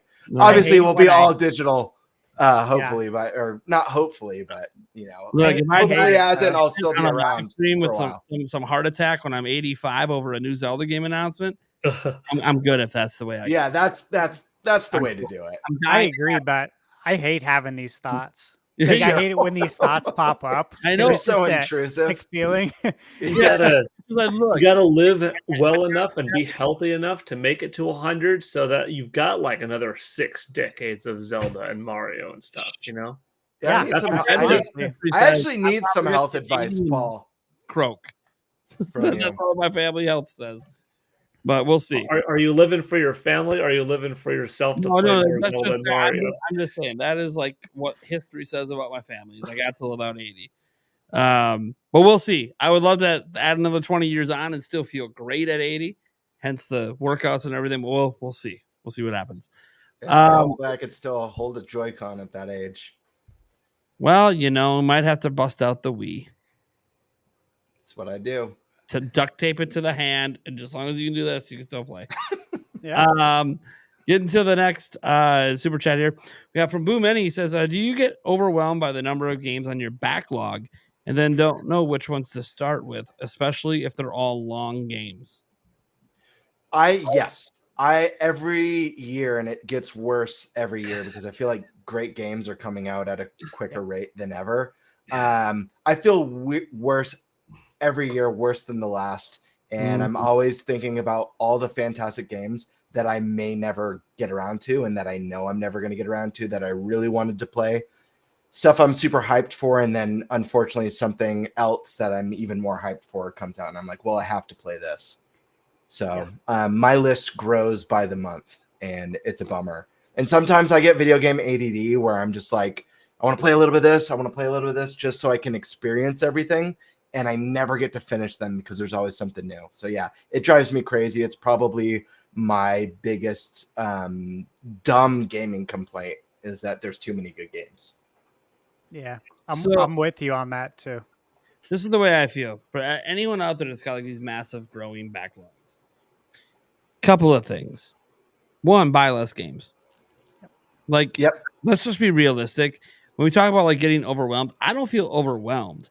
I just realize if it's in my backlog, it's because I wasn't excited enough to make time to play the games. Like I kept thinking about the games I haven't beaten, or the ones I've started haven't beaten, or the ones I bought with the intent to play and I haven't.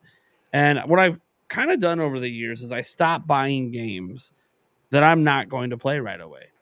Because in the end, if I buy a game and I know I'm not going to play it right away, I'm probably just not going to play it. Because it's not that I don't have time in the game, but I don't have time to play every game. That's just reality. There just isn't. All the great games coming.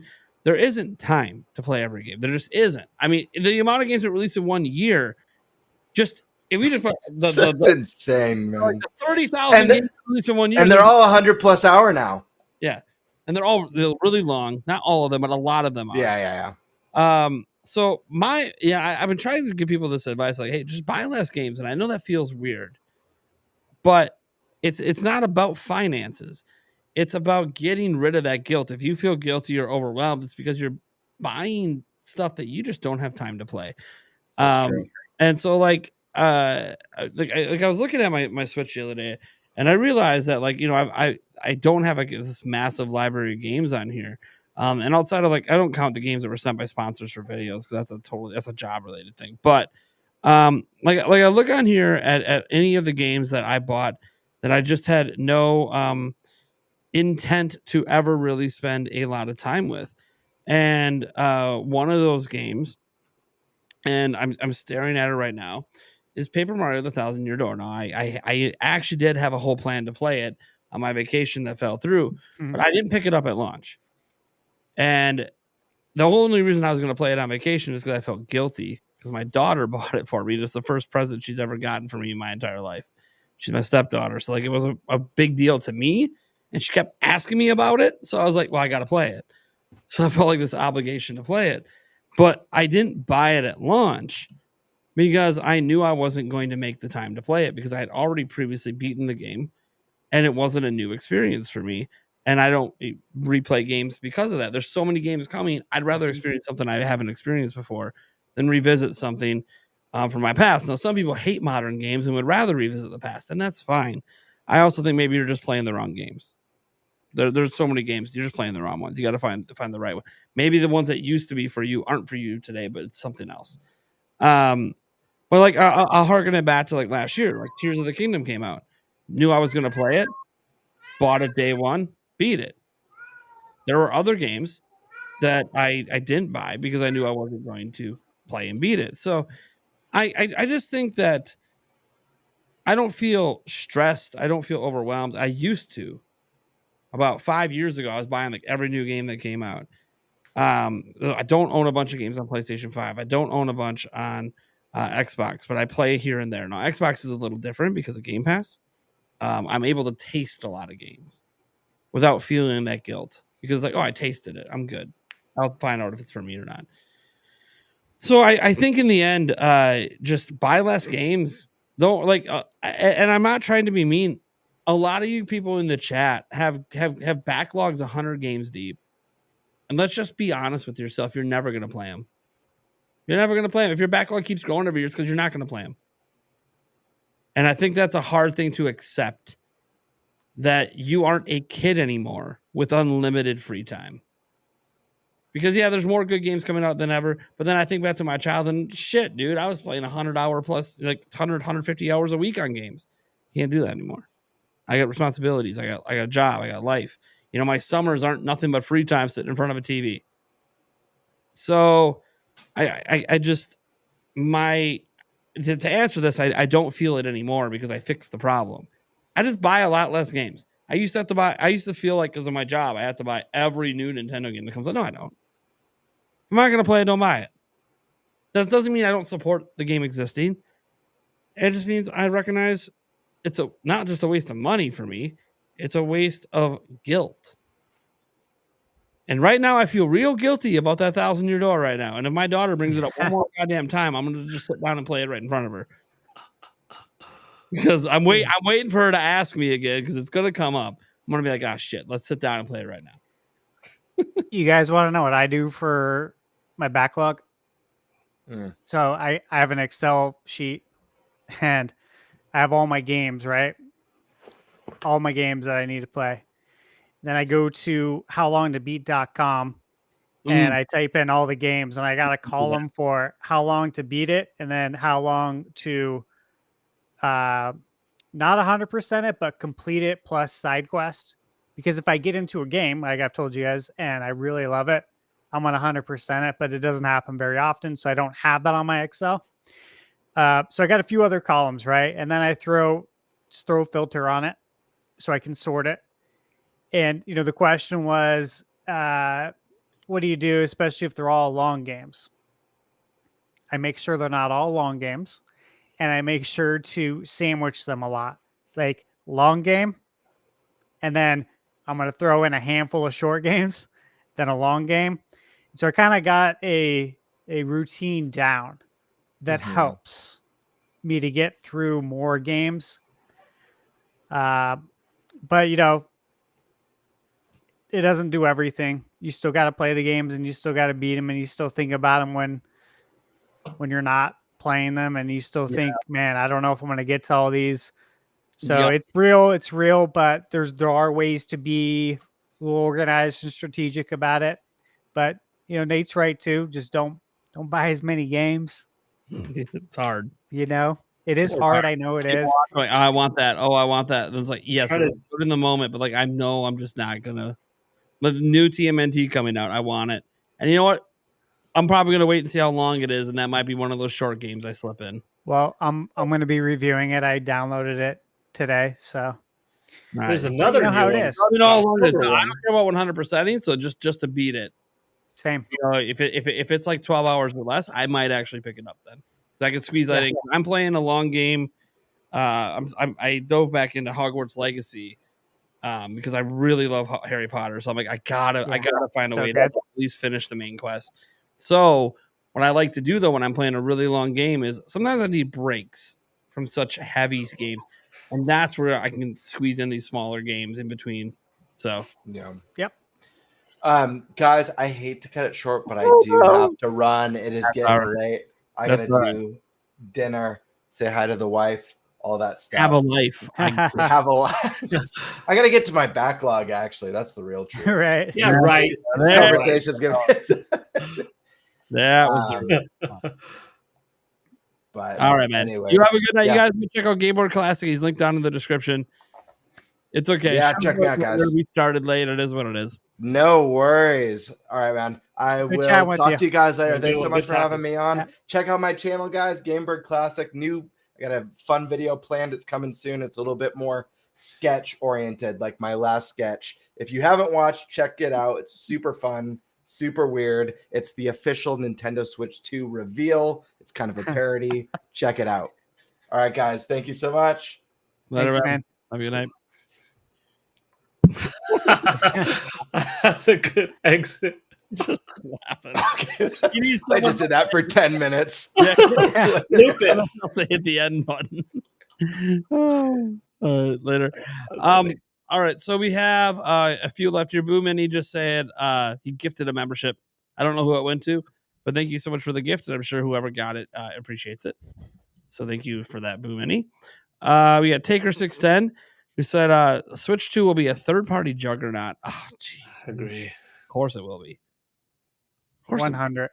Everyone who was late to Nintendo Switch because they had a bad taste in their mouth from Wii U, I remember, I won't talk about who, but I was at E3 17, and I was talking to some people, developers in the back of their booth, the VIP sec, how come this one is not on Switch? We development kits came in relatively on time, but just did not know if the system was going to be what it is. And that was 17. But look, 2017, Switch was only 3 months old, and it was looking like it was hot, but most people didn't know. And games take a while to make. Yeah. Nintendo Switch 2, like Taker 610 said, 610, right? I want to make sure I get it right. Yeah, 610. There is none of that fear this time. They're rolling right into the next one. This isn't Wii to Wii U rolling in. This is Wii U to Switch rolling in, but the Switch is already, the hot one. This is going to be possibly their best system ever overall. Can Nintendo nail the first party output as well as they did with Nintendo Switch? Because we know development times are going to be longer. Maybe, maybe not.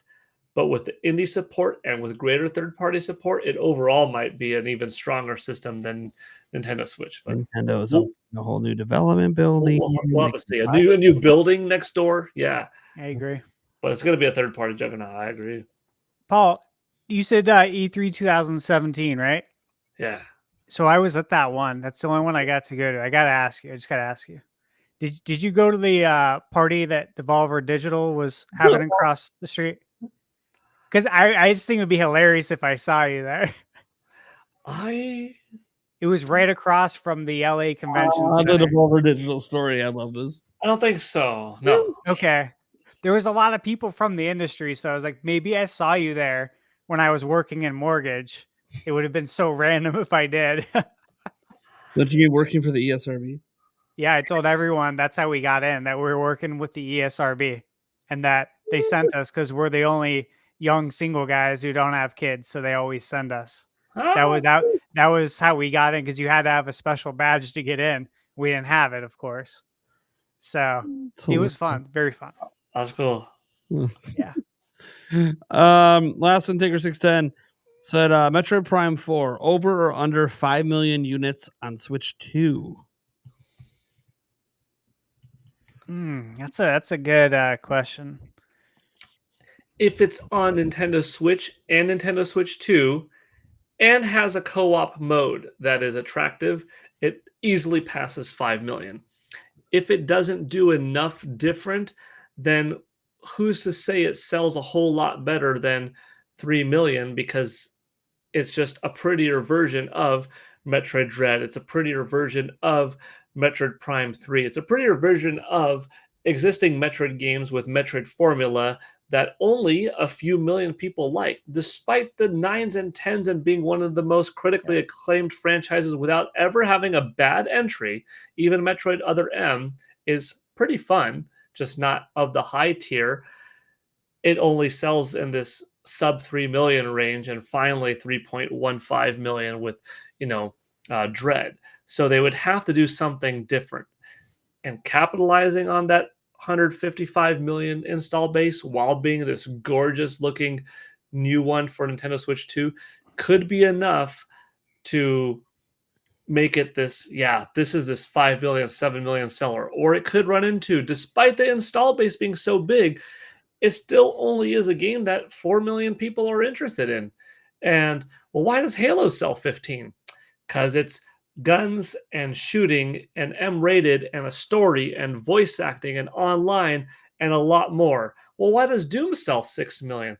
Because it's chainsaws and first-person shooter. And so Metroid, to the non-gamer, looks kind of like, looks like a Halo, looks like a Doom, but it's a first-person adventure. It's not even a first-person shooter. It is different.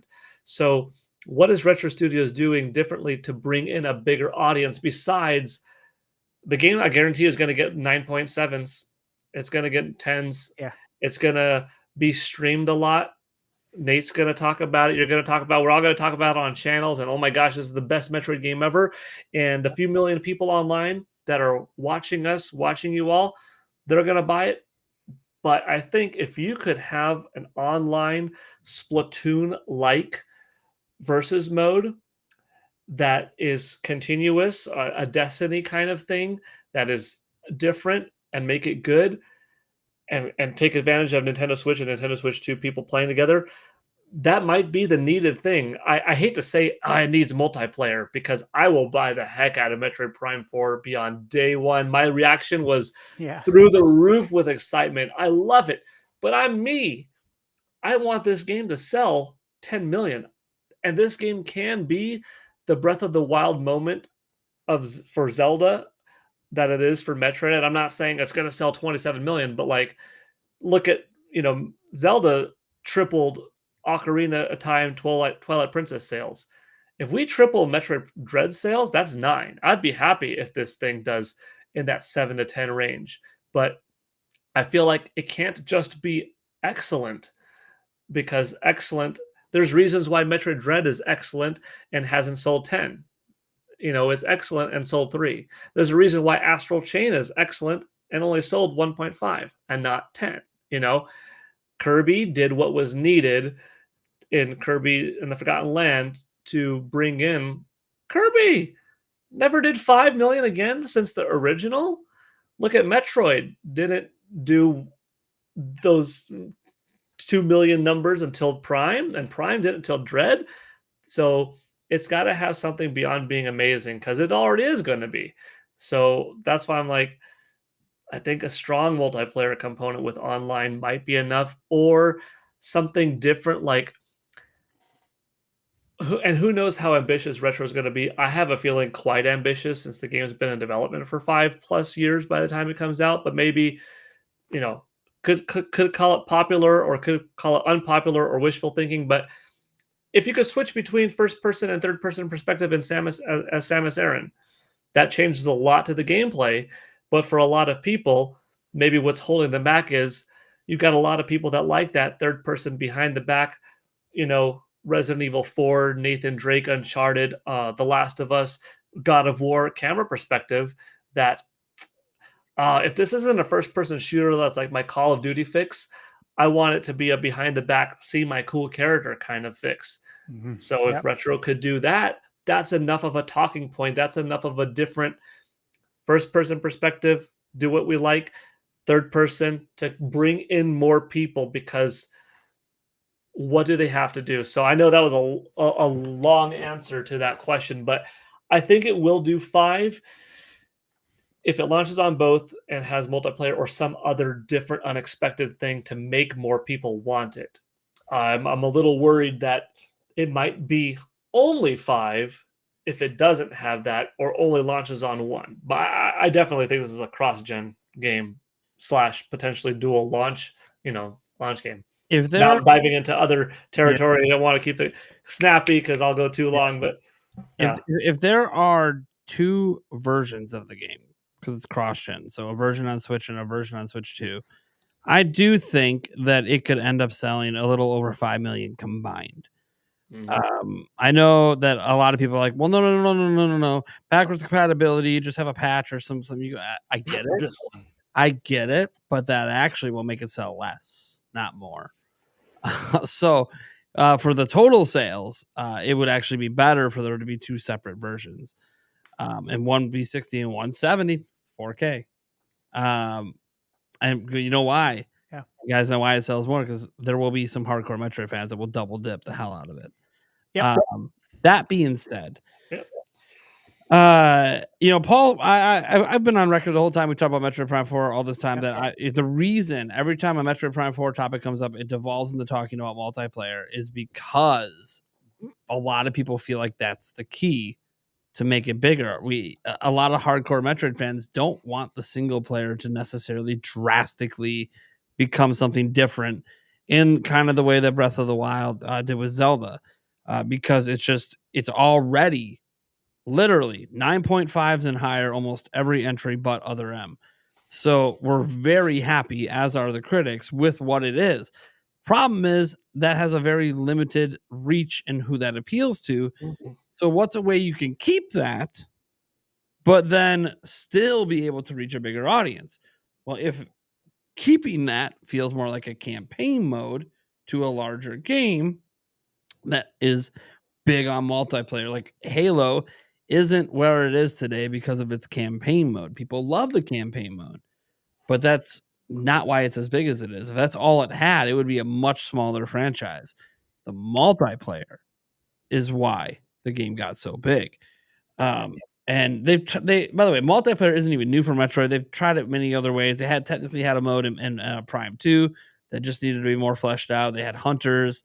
So like they've tried, even Federation Force, they've tried multiplayer in different ways. So it's not as if they don't realize that multiplayer is something they need to do. They've just never really put the same emphasis on multiplayer as they have the single player. And it has to be treated as equally important. And if it's not, then whatever multiplayer mode is going to feel like a little side dish that doesn't take off. It truly needs like the 9.5 care that you're getting the campaign mode has to be put into the multiplayer mode. And it just hasn't happened yet. Will this be the game that does it? Nobody knows because they haven't even teased multiplayer. But I will say that if it's 2 individual releases on Switch 1 and Switch 2 because they're 2 separate versions, sure. I do think you can cross 5 million. You might only get closer to 5.5 or 6. If it's just on Switch 2, I would say that's pretty hard pressed early in the life cycle, unless, and this is the big unless, they find a way to make it evergreen. And that would not just include having a multiplayer mode. It would have to have a multiplayer mode that is updated and gets new things, new maps, new modes. I don't know if they go the season pass route, but they have to do something that keeps people engaged long haul. This is not N64 GoldenEye back in the day where you drop that multiplayer, never update it, and people just play it forever. That's not the expectation anymore. Multiplayer games got to constantly get new content, or people just leave. Fortnite has modernized the game, and other games like it, where there's a reason why they're so successful. And like Metroid Prime doesn't even need to have something Fortnite level, but Splatoon-ish. Yeah. You know, it could be I realized it with Splatoon. People always like, well, the game's incomplete at launch. I'm like, it's intentionally incomplete. It's very solid. They want to add the content to you because it keeps you playing. Yep, 100%. So, Nintendo figured it out. I'll go on record and also say that I do think it's going to pass 5 million. I think you need to have separate SKUs. I think if it launches on Switch 2, that's going to be huge for it to start off early in that life cycle. If you can make it evergreen, we all know that works. We've seen it in action, especially with this Switch life cycle, what it means to be an evergreen title. So that would be huge. I think the multiplayer aspect is a big one. For me, I don't, again, as both of you guys are too, lifelong Metroid fans, I don't need it, but I'll definitely play it. And I'm sure I'd enjoy it. That's not what I'm there for, but I want to bring in as many people as possible to Metroid. Because we've seen the review scores for years. We've played the games and agreed with them. The more people that get into it because of the multiplayer, the more people that try the campaign. Yeah, we need that. I think I'm optimistic in general, but there is one extra component here that the reason why I do think, at the end of the day, easy answer, yes, gonna sell 5. Why? Because Nintendo knows something that we don't. They have allowed this game to be rebooted after 18 or so months of development, to be restarted in October or so of 2018, announced publicly January 19, but probably started development at Retro Studios October 18. So by the end of this year, that's going to be 6 years of 6 years of development time in a Western studio who gets paid differently per hour here in Austin, Texas than in Kyoto, Japan. There has to be a reason why Nintendo is pumping in so much money for so long into this game, beyond it just being, oh no, we're going to release a really darn good game. I mean, it's going to be excellent, but there's got to be something else to it. I'm not saying problem solved is definitely the multiplayer, but there's probably something else that's going to be more than just really, really good. And I mean, maybe you take control of Samus's ship. Maybe it's got some other gameplay hook beyond the platforming adventure stuff. It's got some aerial stuff, or just, like I said, the third-person mode that you could switch in between. That's kind of attracting to them. That third person. But they know that it's worth this big investment. Because they did Nintendo wouldn't have put in 5-6 years into Breath of the Wild if they didn't think this is gonna change the game. So I think it's the same thing right here with Metroid Prime Beyond. I mean, here's the thing. They pumped a lot of money into Other M with a third-party studio. They thought it was going to be a big hit, and they very publicly said how disappointed they were with how well it performed. They thought, hey, big game, a lot of money, new perspective. We're going to get all Metroid fans, side-scrolling and first-person together in one game, sell 5-6 million. No, ends up being one of the worst-selling games in the franchise. So what's interesting about Metroid is it seems to be an IP they're willing to pump money into. And there could be a number of reasons for it, because it definitely hasn't done the sales to deserve the budget they keep giving it. Now, I'm not talking about, obviously, guys, the side-scrolling games. We all know that those are usually smaller teams and not quite as costly. And I would say Dread selling a few million.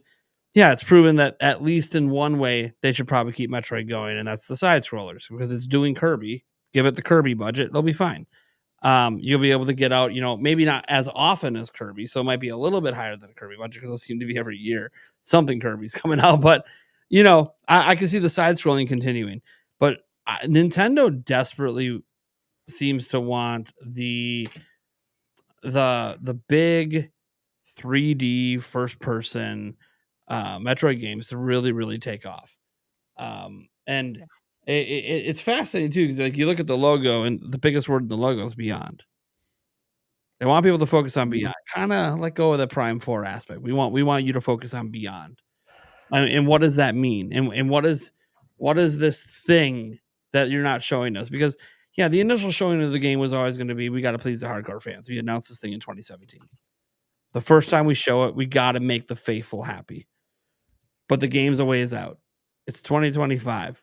So eventually they're going to show us something that's meant to expand this game. Because if Nintendo didn't do it, I swear on all that is holy in this world, the Metroid Prime 4 might be the last of that type of Metroid game. If they didn't do anything. If all they did was say, we're going to send Metroid Prime out in epic fashion, a final game. We're going to please all the Metroid fans. We pumped a huge budget into it. And that could be what they're doing. But I don't think that's what any Metroid fan wants to hear. They want to hear, no, they're dedicated to this. They keep pumping money into it. But Nintendo is also a business. And they can have a lot of value in the Samus IP, especially with it being, one of their only IPs that has a female lead. It's got a very deep history in the gaming industry, a very important history in the gaming industry. One of the most recognizable characters in Smash, and that's all cool. But for some reason, they can't get it to pop. They've gotten Kirby to pop twice, and I think they figured it out with Forgotten Land. I think the next Forgotten Land kind of Kirby is probably going to pop again. Yeah. They finally got it to cross 3 million with the side scrolling. Cool with Metroid. So I truly think that they didn't just pump all this money in to deliver us the same Metroid Primes we just keep getting, which are epic and amazing and awesome. Mm-hmm. It has to be because they wanted to make money. And you look at the names on this project, they have at least 130 to 140 developers. This isn't counting translators or localizers and all this other stuff and the musicians, just developers. There's like 140 of them, and all of them are AAA developers with nearly a decade or more of experience making AAA games at massive studios. These are not your entry-level developers. These are people. There's a giant list of them. I went over in a video.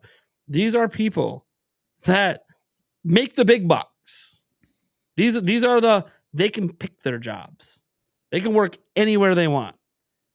And they're working at Retro Studios because they wanted to make this game. So Nintendo's paying a lot of money for one of their biggest development teams right now to make this game. They're not doing that because they just want to honor the Metroid fans and lose money. They're a for-profit company. They're the most profitable they've ever been. Everything they do is meant to make money in the end. There's very little they'll do that, we don't care about money in this aspect. You know, you guys think they made the Mario van for the movie to run around to all these places all over America and waste all the gas money and because it wasn't going to make the money? No, they were advertising the movie that went on to be, the third. Well, actually, it now dropped down a slot. Inside Out 2 just went past it. Congrats to Inside Out 2, by the way. Glad to see other animation films popping off right now. But yes, I just kind of think that I don't know what it is, but if Nintendo's looking at this question, if they were asked, hey, do you think Metroid Prime 4 over under 5 million in unit sales? They're going to be like, look, we fully believe that this game is going to be the biggest Metroid game of all time. We can't tell you our internal sales target, but let's just say. I would love to know. I bet you they're thinking min 6 mil. We want 10. I think they want 10 too. If I had a buddy at Nintendo tell me, our projections are 15 to 20 for this thing, I would be, oh, really? There's something going on. This game, even if you say 10 mil, like, okay, you did something. There's faith. Nintendo is accurate. They're a pretty accurate company, with their sales projections and stuff like that. I know that all too well. Yeah, when you miss, it's very obvious. Like when other M missed, they're like, yeah, we're not going to make another Metroid game for a while. They just come out and straight out and say, like, okay, yeah, that missed. They're usually accurate, and they're usually conservative. Directly in an interview. Skyward Sword, yeah, we didn't exactly, we're not really pleased with the sales of that game. It's like, okay, because they thought that game was going to sell significantly more on Wii than it did. I wouldn't be surprised if they thought that was going to be Twilight Princess level 8 mil, 10 mil, But most of the time, as Paul Gale said, they actually are really close with their projections. Yeah. Or if they're off, it's because the game kept doing this and they're going to keep doing. Like, I don't think Nintendo was projecting 30 million Breath of the Wild. Don't even think that. 10? Sure. I don't think they were projecting 30. But as me and I don't either. 3 to 5 years, we need a 30 million banger. It's going to be on Famitsu's charts on the top 30 7 years from now. Like, what? Mario Kart 8 Deluxe is still going to be in that top 20. Mark my with backwards compatibility. Mark my words. I do want for Metroid and Donkey Kong. I want Donkey Kong to experience it too. So honestly, because we all want these IPs to blow up at Nintendo. Like Donkey Kong, I think is easier than Metroid because Donkey Kong has had several million titles. Yeah. Several million entries than Metroid has. One to pop off yet. We need to get a 3D one to pop. He's got the movie tie-in with Mario. The movie tie-in's perfect. And you can make a Donkey Kong game comparable to Kirby and the Forgotten Land, but a little bit bigger. And there you go. At bare minimum, something between Kirby and the Forgotten Land and Super Mario Odyssey in scope, and that's like a 6 million, 7 million selling Donkey Kong game. I feel like Metroid's more appealing as like a TV show or movie than it is. I do too, as a TV show or movie. I was wondering the same thing. Like it could be huge in the sci-fi. Gosh, sci-fi is big now. Like it's, I've always loved sci-fi, but it wasn't always as popular, I think, as it is now. I think there's actually a good opportunity between that and video game, TV show, and movie adaptations having a better reputation now than they did, when the Street Fighter movie came out and Mortal Kombat Annihilation in the 90s. Hey, man, I liked them, but I know other people didn't. They didn't do well. Mario movie too, and people didn't like it. Yeah, exactly. But now, better reputation. I was thinking that, like, what if they're trying to do a movie or a TV show and we don't know about it? That'd be sick. And that's how they think it's going to pop. I used to work for a movie theater way back in the day when Metroid Prime was in theaters for that the live action trailer, Oh yeah. So I still have, it's this big. Where's my camera? I still have the reel. It's this big. It's the actual reel that they put in the projector to run the old Metroid Prime live action commercial. And not only is that thing so cool to still have that Nintendo said you could keep it, yes, badass, unique. I would love to like convert it.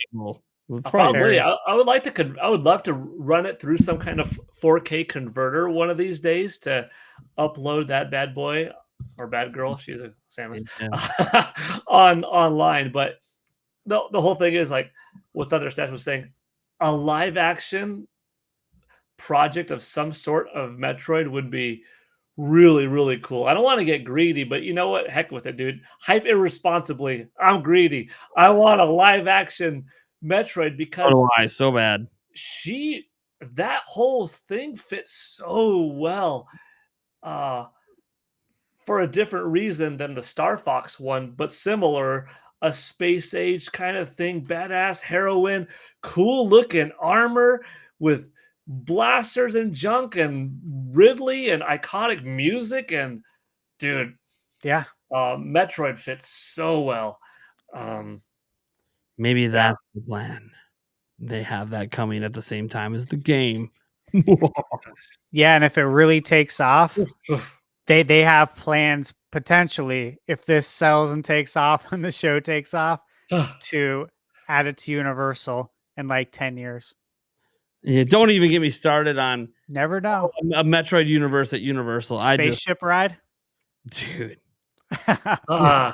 Dude, imagine they make us put on the helmet, like a physical helmet, the ride.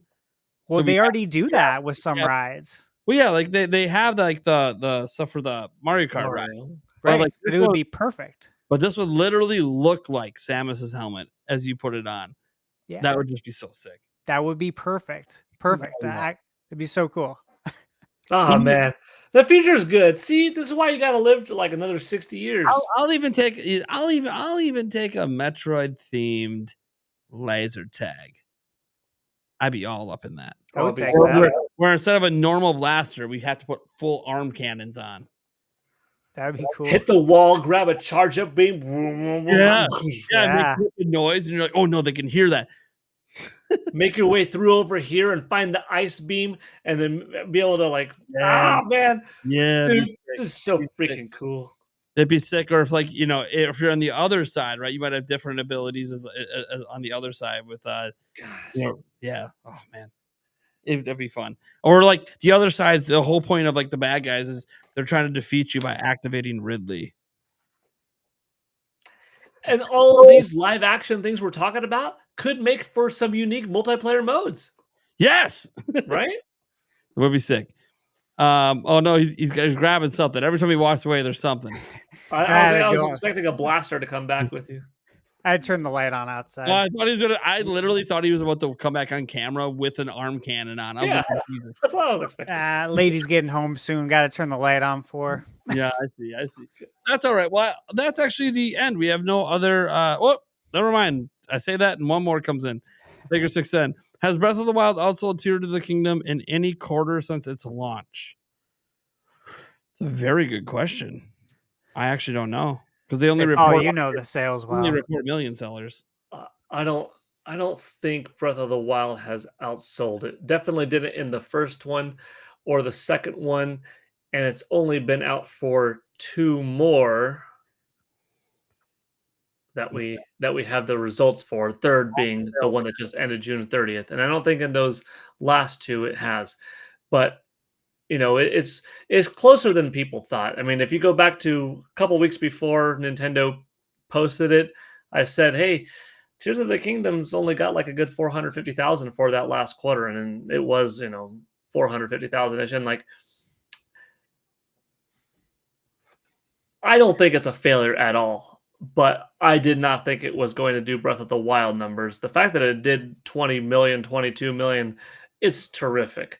Yeah. Could Nintendo want more? Like, dude, that's the 2 Zelda games. So I thought it was going to. I didn't think Tears of the Kingdom would ever have the legs of Breath of the Wild. No. I thought Tears of the Kingdom as a sequel, it would do a shitload of sales right away and then kind of taper off. That's kind of what happened. Because if you guys look at the history of Nintendo's like evergreen games, the second one whenever they release a sequel, like even go back to Galaxy 2, it always sells significantly less than the first one because it just doesn't have the same tale because the experience doesn't feel as fresh as the first time around. But when you're talking 30 million and then you drop a sequel that does 20 million, you're pretty happy with that. So, like, that's why they make it because 20 million sales is still a shitload of sales. And we're only talking about the game. The special OLED edition and all that, like, they sold millions more Switches because of Tears of the Kingdom. So, like, that's in the numbers. It was heavily boosted by Tears of the Kingdom for like 2 months. So, Nintendo's overall happy with it. But yeah, I mean, look, it wouldn't surprise me if we get like a year out from now and Breath of the Wild is now outselling Tears of the Kingdom quarter by quarter.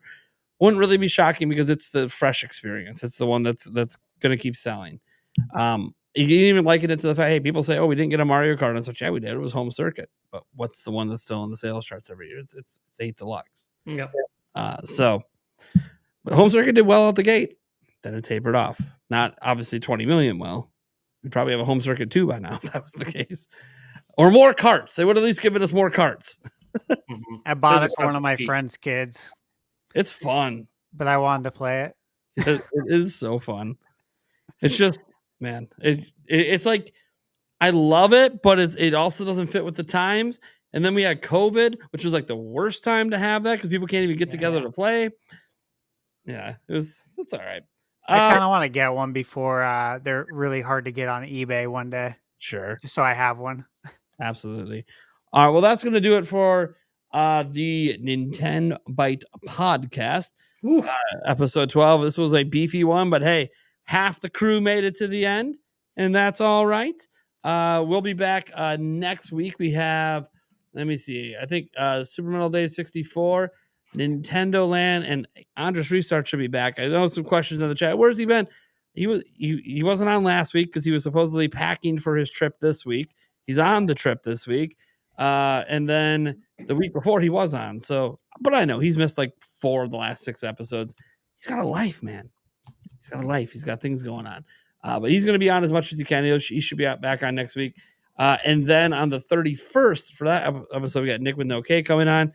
And she's promised, we'll see, Gigglypuff supposedly is showing up. Madison supposedly is showing up on the 31st, but we'll see. She's canceled 2 other times, but those were job interview related. She literally told me, please pester me every day. So I will be pestering her every day. So she should be coming on to the 31st, barring anything else happening. Anyways, guys, thank you so much for being here. One last time, let's give Paul Gale and Thunderstash a chance to talk about what they're doing and any content they have coming that you might want to watch. Paul, let's start with you, man. What's up? Yeah, like Nate said, I am at Paul Gale Network on Twitter/X and on YouTube. On the YouTube side of things, if you want to go to my YouTube channel, you will see the official trailer for MEO that is nowhere else. It's worth watching. It's worth watching. And you'll also see the journey of the world's first The Legend of Zelda themed swimming pool that is under construction, that I just put up the first video of what Link and the Triforce looks like, and there's going to be more that comes in time. It's probably going to be done by the end of July. And on Twitter, on that side, I put up video game sales all the time. Tomorrow morning, if you're interested in how much ass is Nintendo kicking in Japan, well, check it out, because that's pretty much what every Thursday morning is they'll look at the weekly Famitsu sales charts, top software, hardware sales, and I just put up random that morning text every time. Hey, you going to talk about software sales today? Here they are. Here you go. Also, fun little fact, I'm at 1,994 followers on X. I know it's not a lot, but that means if just a couple of people in here tonight follow, I'll be at 2,000 by the end of the night. And that's kind of cool. That's just a nice number to hit. Like, I could do 2,000 tonight. So if you enjoy any of let's do it, what I talked about tonight, then I appreciate a follow there. And going forward a little bit later, one of the fellow friends in this group, Mike Odyssey, and I were throwing an event called Indie Mania, and that's going to run September 12th through 14th. And that's going to be a 3-day event of, close to 70 developers and upwards of 100 different games, including some first looks, all from the indie scene, kind of like a E3 meets Indie World. So yeah, stay tuned for that too. And thank you for having me on, of course. And once in a while, you could check out Nintendo Prime's Monday night streams, where we also do live workout sessions. We haven't done that in a little bit. Here was the public pressure for me to get it going again. But Nate's been on a workout journey, and you could join Nate's channel, and it's right here. Get a little 15-20 minute workout on some Mondays. On some Monday. It will come back, guys. I do promise. There's a lot of stuff I'm sorting out in my personal life, but it will come back. Thunderstash. The funny thing is, now we know what it is. When I'm gonna see the bag, I feel like he's gonna murder me and leave my body in the bag. You should clip that one part where I fell and came back up as that was hilarious. That would be good. That's got to be like a remix right there. I think that's Thunderstash Gaming. What do you got going on, man? Well, yeah, you guys know where to find me. Thunderstash Gaming on YouTube, Instagram, TikTok, and then on Twitter, Thunderstash YT. And I will say that I follow Paul on Twitter, and I appreciate seeing his sales every week. I feel like I grew up looking at the Famitsu sales charts, so it's really nice to still be able to get them because they're not as, I don't know, they're not shared as much maybe. Yeah, I don't see them everywhere, but you post them every week, and I appreciate it. So now I get to see it because I'm interested in that stuff. As far as my channel, so right leading up, it's so funny because we've been talking about Metroid, and leading into the podcast tonight, I've been editing a video. So I played the unofficial Super Nintendo port of original Metroid. It's the MSU1 port. And so I played the original Metroid with a fully orchestrated soundtrack. Wow. And with some modern amenities added to it, like a overworld map screen that is very useful, obviously, in Metroidvania games. And there's a lot of other changes too. So I just played through, beat that yesterday, recorded it. I should have it up tomorrow. You guys are going to want to check it out. If you're fans of Metroid, you got to see this. It's very cool. Oh, and I will say one more thing. Turtles Splintered Fate. There it is. I was waiting for the news. I was waiting. That's why I'm wearing the Turtles shirt today. I got to rep the turds. And what a good game, too. Yeah, I'm really excited to review this game. And then I'm picking up the Nintendo World Championship tomorrow, my physical edition. Mm-hmm. And I'll be reviewing that as well. I feel like I absolutely have to because I'm one of the old guys. I grew up with the regular Nintendo, so I need to talk about this game. All right. And all you guys know who I am, Nintendo Prime. At this moment, Paul is 5 followers away from 2K. I saw that. Thank you. Over on Twitter. I will make sure, if it doesn't happen tonight, I will make sure it happens tomorrow because he will be putting up sales figures and I will give them attention. Yeah. That being said, you guys know what's going on. I'm Nintendo Prime. If you're new and found us on the audio version, I'm a YouTuber. I post Nintendo news almost every single day. I used to do it every single day. Trying to get back into it. I've had a very rough couple of months here.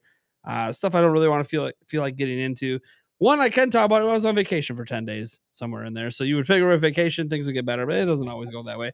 Vacation was wonderful, though. And for those wondering, no, me and my fiance are better than we've ever been.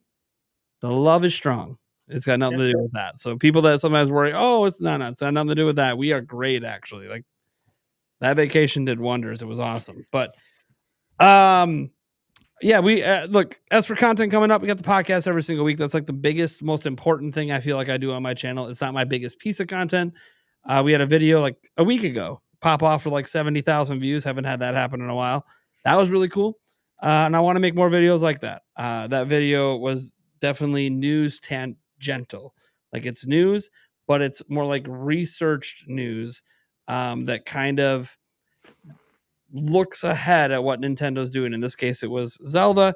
like to do it for some other franchises as well, as I deep dive into some old interviews and try to piece things together and see if we can kind of figure out what next might be coming in other franchises as well, especially in the remake and remaster space, because it's hard to predict brand new games. But sometimes when remakes and remasters come in, like, could we have predicted that Mario and Luigi was going to get a new game?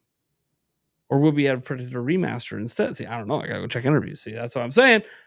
Can we use this now to predict the next Mario RPG game? See, that's kind of a teaser, something I've been digging into behind the scenes, just to see if I can find enough connections to make a good. Because I don't even know where it's heading right now. I don't know if it's new or another remake or what. So like that's I don't either. I gotta see where the information is going to take me.